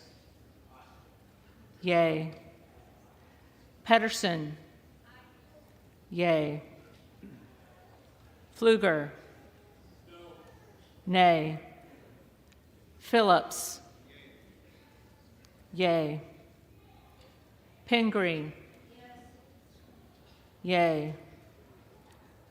Pocan. Yay. Porter. Yay. Posey. Nay. Presley. Yay. Quigley. Yay. Ramirez. Yay. Raskin. Yay. Reschenthaler. Nay. Rogers of Washington. Nay. Rogers of Alabama. Nay. Rogers of Kentucky. Nay. Rose. Nay. Rosendale. Yay. Ross. Yay. Rouser. Nay. Roy. Nay. Ruiz. Yay. Rupersberger. Yay. Rutherford. Nay. Ryan. Yay. Salazar. Nay. Salinas. Yay. Sanchez. Yay. Santos. Nay. Sarbanes. Yay. Scalise. Nay. Scanlon. Yay. Schakowsky. Yay. Schiff.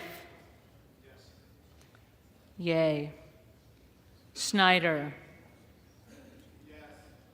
Yay. Skolton. Yay. Schreier. Yay. Swikert. Nay. Austin Scott. Nay. David Scott. Yay. Scott of Virginia. Yay. Self. Nay. Sessions. Nay.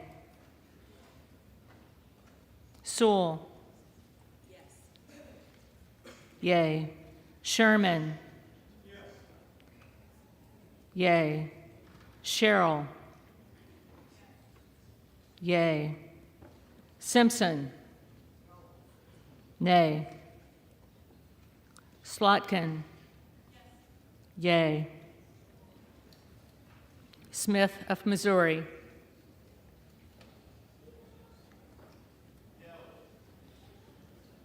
Nay. Smith of Nebraska. Nay. Smith of New Jersey. Nay. Smith of Washington. Yay. Smucker. Nay. Sorensen. Yay. Soto. Yay. Spamberger. Yay. Sparts.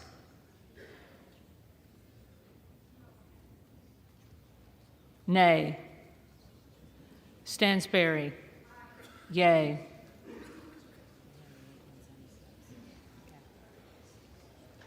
Stanton. Yay. Stauber. Nay. Steele. No. Stefanik. Nay. Style. Nay. Stube. Nay. Stevens. Yay. Strickland. Yay. Strong. Nay. Swalwell. Yay. Sykes. Sykes. Takano. Yay. Tenney. Nay. Tanadar. Yay. Thompson of California. Yay. Thompson of Mississippi. Yay. Thompson of Pennsylvania. Nay. Tiffany.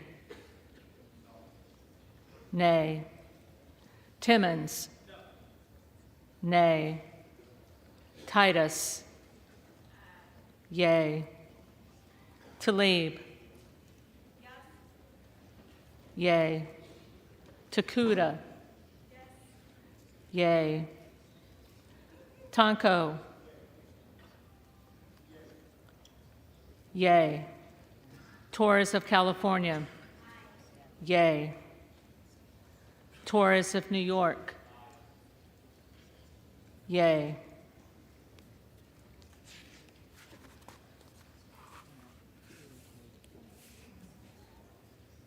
Trahan. Yay. Trone.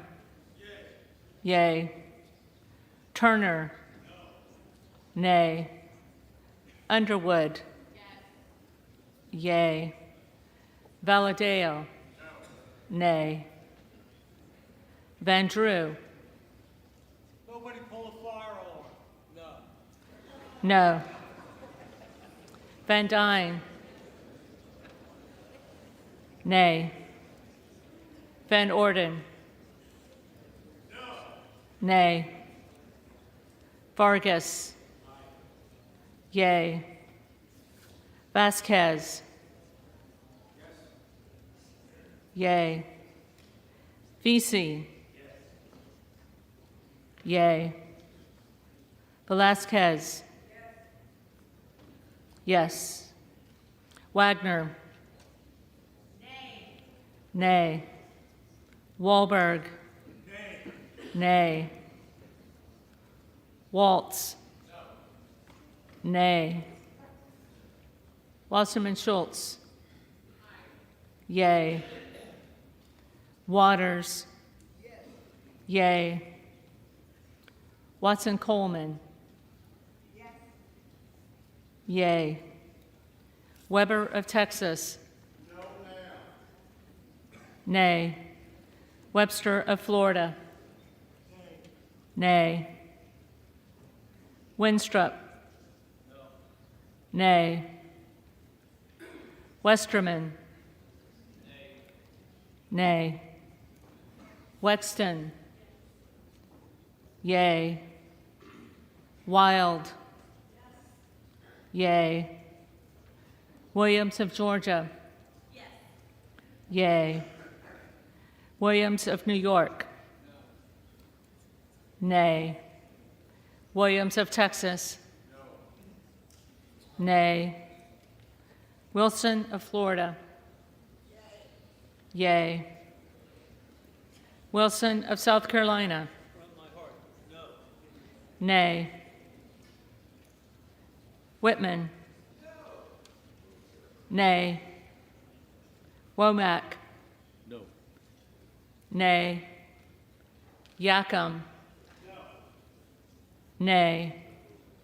Zinke. Nay. McCarthy. Nay.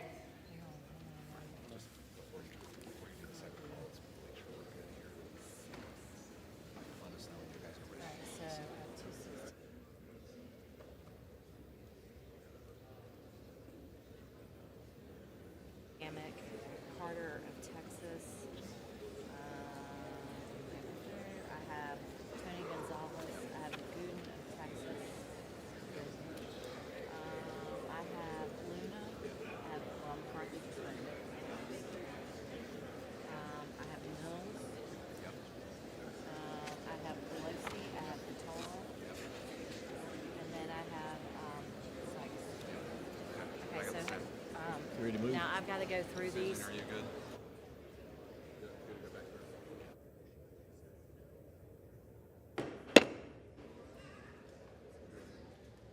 House will be in order. The clerk will now call the names of members that have not already been recorded alphabetically. Banks. Nay.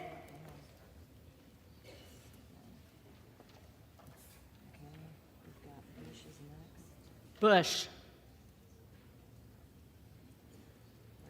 Bush. Okay, Kamek's next. Kamek. Nay.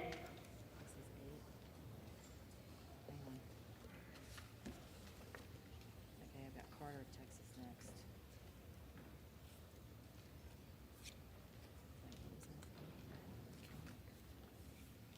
Carter of Texas. Carter of Texas. So then we're going to go to Tony Gonzalez. This is what I need. Tony Gonzalez. Nay.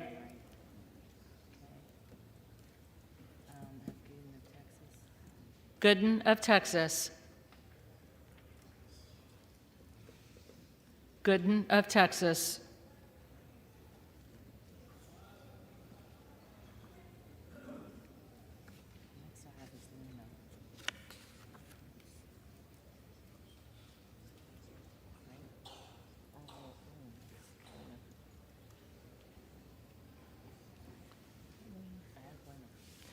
Luna. Luna.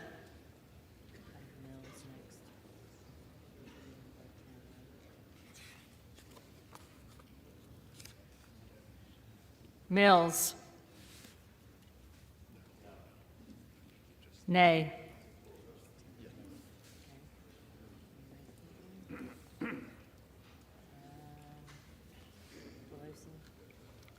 Pelosi. Pelosi.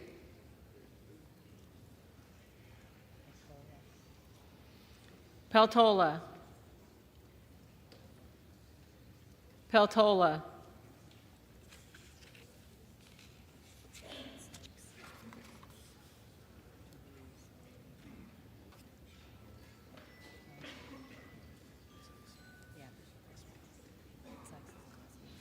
Sykes. Sykes.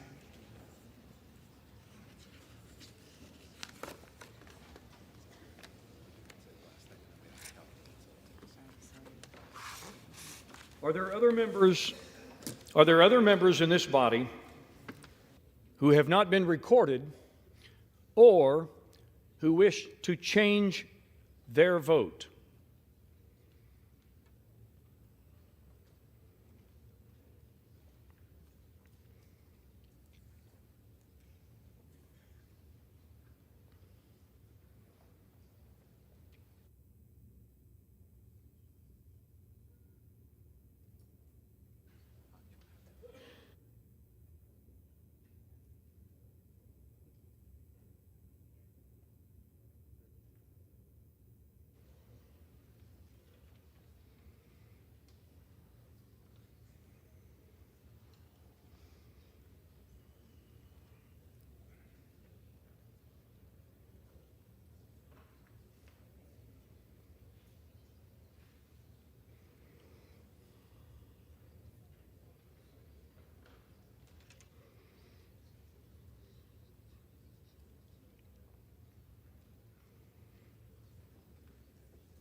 You got the tally?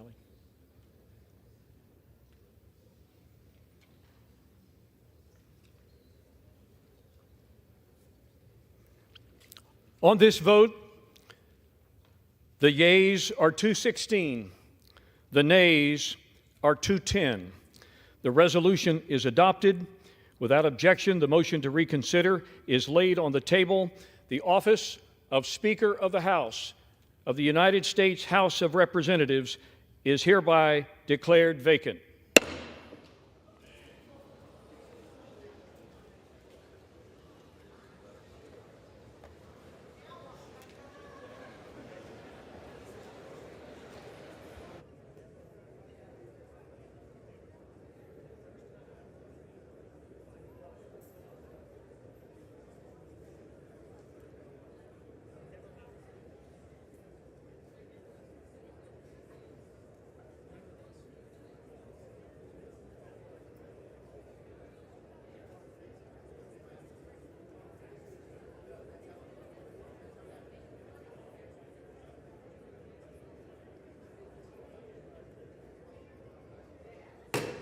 House will come to order.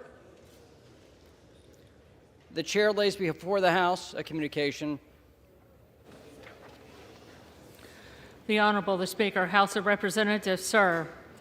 This is to notify you that the first name on the letter received by the clerk pursuant to Clause 8B, 3B of Rule 1 is the Honorable Patrick T. McHenry of North Carolina. Signed sincerely, Kevin F. McCumber, Acting Clerk. Pursuant to Clause 8B3 of Rule 1, I will now act as Speaker pro tem. The Chair will inform the members of the House the following. The office of the Speaker was rendered vacant pursuant to the adoption of House Resolution 757. Upon a vacancy in the office of Speaker, Clause 8B3 of Rule 1 provides that the next member on a list submitted by the Speaker, pursuant to the rule, acts as Speaker pro tem until the election of a new Speaker, and bestows the authorities of the office of Speaker upon the Speaker pro tem to the extent necessary and appropriate to that end. In the opinion of the Chair, prior to proceeding to the election of a Speaker, it would be prudent to first recess for the relative caucus and conferences to meet and discuss the path forward. Accordingly, pursuant to Clause 12A of Rule 1, the Chair declares the House in recess, subject to the call of the Chair.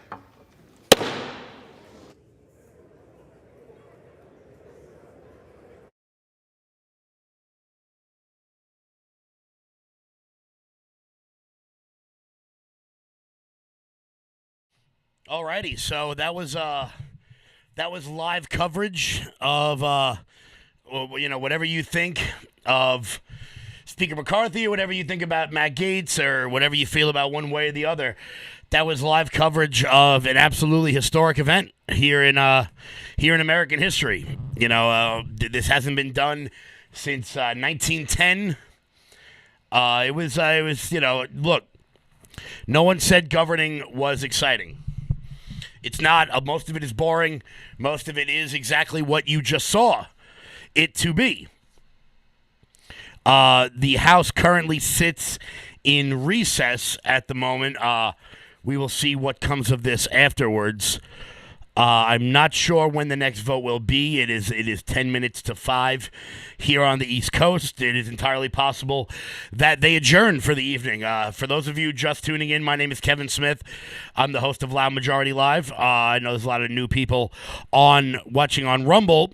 If you guys are new to the channel, hit the follow button on the bottom of the screen. We're going to continue to bring you guys live coverage of all politics here on the Loud Majority Network. Once again, my name is Kevin Smith. For those of you who are new and haven't been here before, please do hit the thumbs up button if you're watching on Rumble.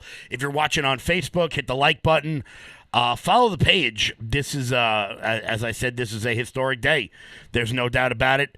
I want to give a big shout out to Congressman Gaetz for his for what he did here today.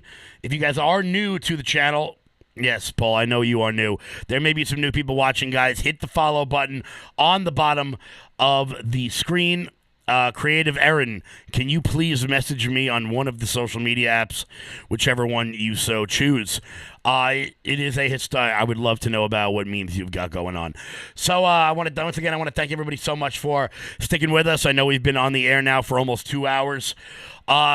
History was made today. It is pretty wild. Pretty wild to see. I want to thank everybody for tuning in.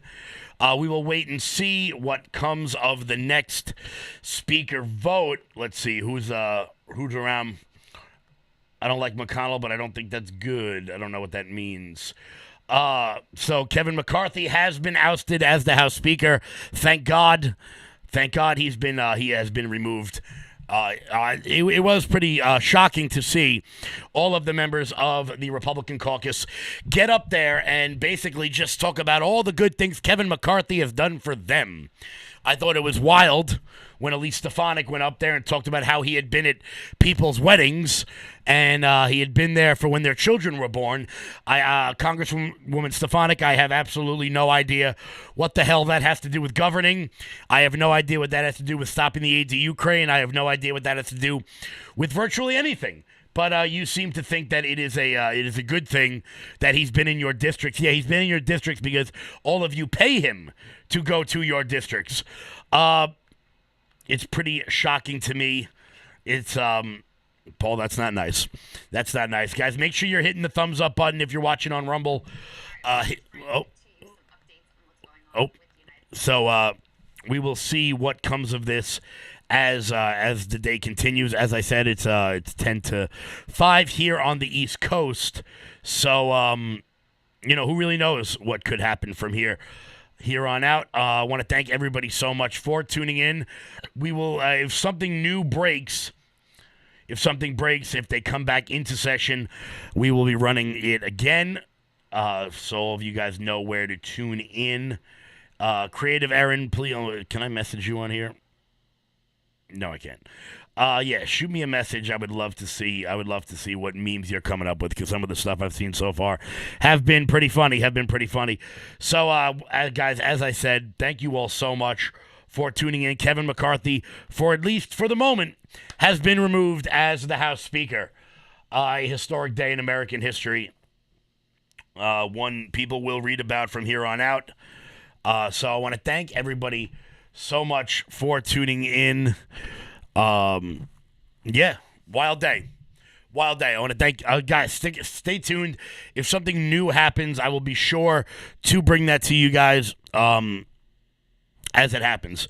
So stick around, and we will see what comes of this. We'll see what comes of this.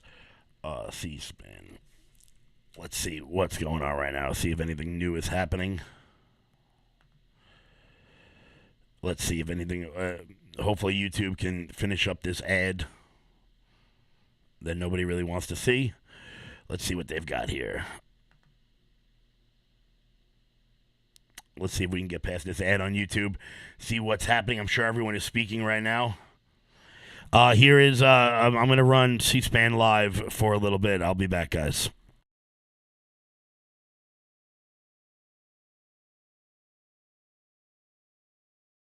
One, I believe, was to pass the 12 appropriations bills. Now, what we saw in the past week was only, I want to say 4 or 5, only a couple of them were passed. And that was after a 6-month recess, or not 6 month, I'm sorry, 6-week recess that the House of Representatives had. Now, the entire deal at the beginning was to pass these 12 appropriations bills compared to a continuing resolution.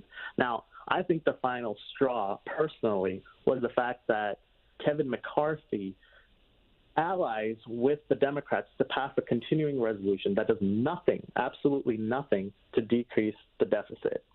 And at the same time, he makes a side deal with Democrats to support Ukraine funding when our border has zero funding right now. And it's completely open. And I think it's a disgrace that he is willing to fund Ukraine over the border. Okay.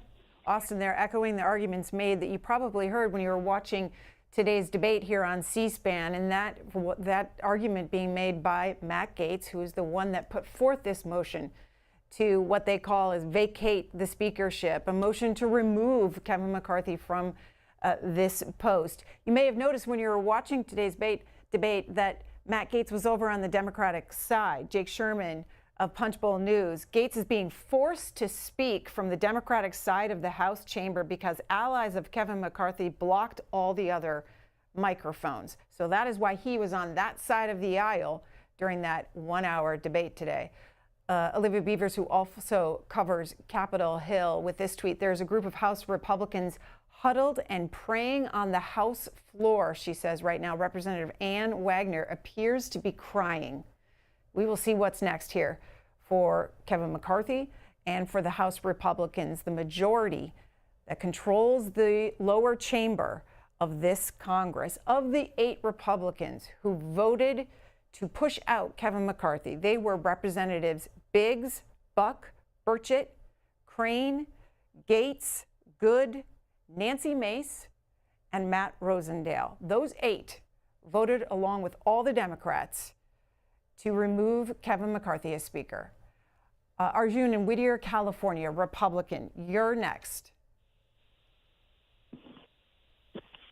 Arjun, is that how you pronounce your name, in Whittier, California?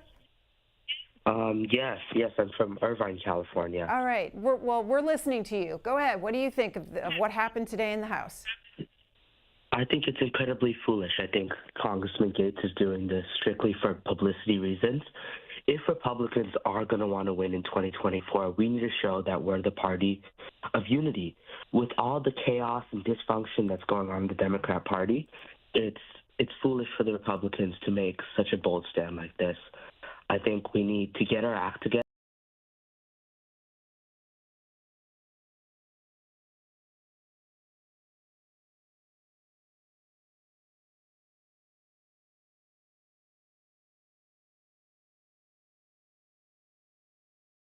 It's just too early to say, Libby. Leanne Caldwell, a co-author of the Early 202. Thank you so much for all your reporting from Capitol Hill.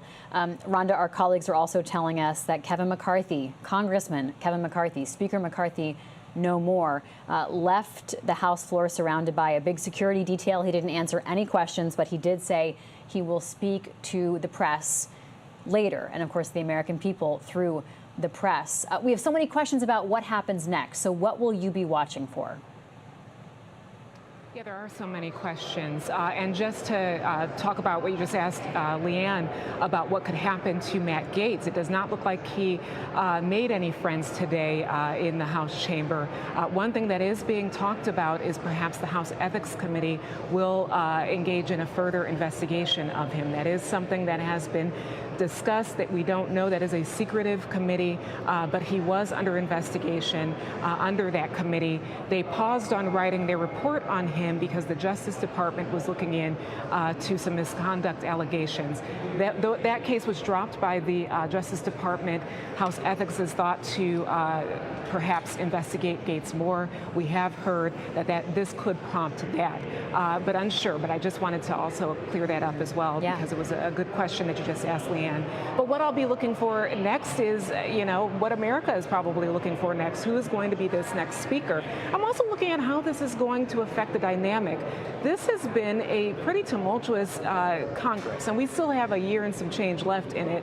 How does something like this affect how this chamber operates? I was just looking at emails. The Senate is moving along in business, having committee hearings today, doing their regular work, and then you see this type of action in the House that legislatively might pause some things, but it also might just put a damper on a lot of the related. Alrighty, guys, give me 1 second here. We are going to throw it somewhere else because, quite frankly, I don't really want to watch C-SPAN anymore. They were the only ones that were covering it. So I'm going to find somewhere else that we can tune in to see what's going on here. Just give me a second. As I said, a historic day here in Washington. Speaker Kevin McCarthy has been ousted from power, which is something that many people did not think would happen. Many people thought that Congressman Gaetz was blustering, that he wasn't really going to do this, that, this was all for show. Of course, those of us who know the congressman and know what he's done over the course of the years for American values and for American patriots knew that this was not a show, knew that this was going to go all the way to the end. Let's see what they've got going on. Let's see what they've got. Oh, no. Give me 1 second. Here. Bum, bum, bum.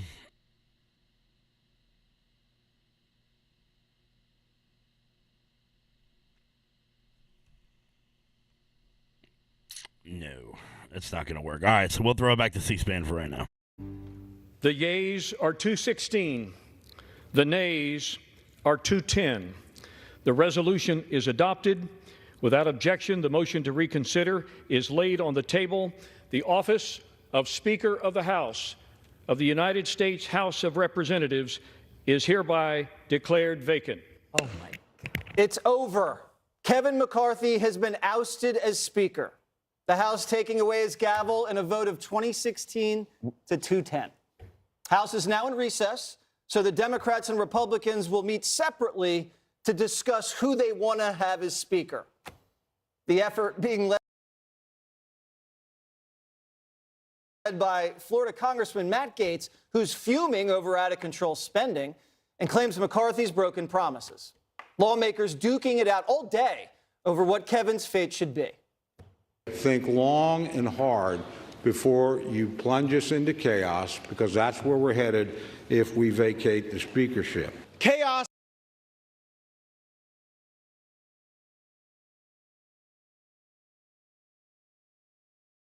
is Speaker McCarthy. Chaos is somebody who we cannot trust with their word. We need a speaker who will fight for something, anything, besides just staying or becoming speaker. Under Speaker McCarthy's leadership, our House Republican majority has actually defied all odds and overperformed. All righty, so that's not going to work.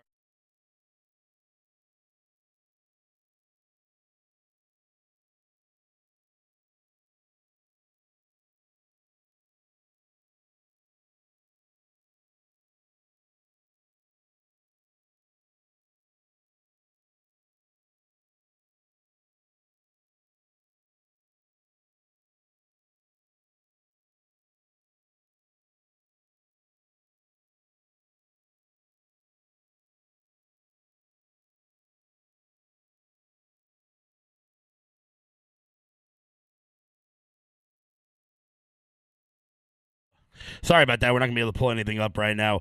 Yeah, sorry about that. Guys, I want to thank everybody for tuning in. We're gonna sign off here in a minute to see what's all going on. If something else begins to break, you will get the update as we will go back live again.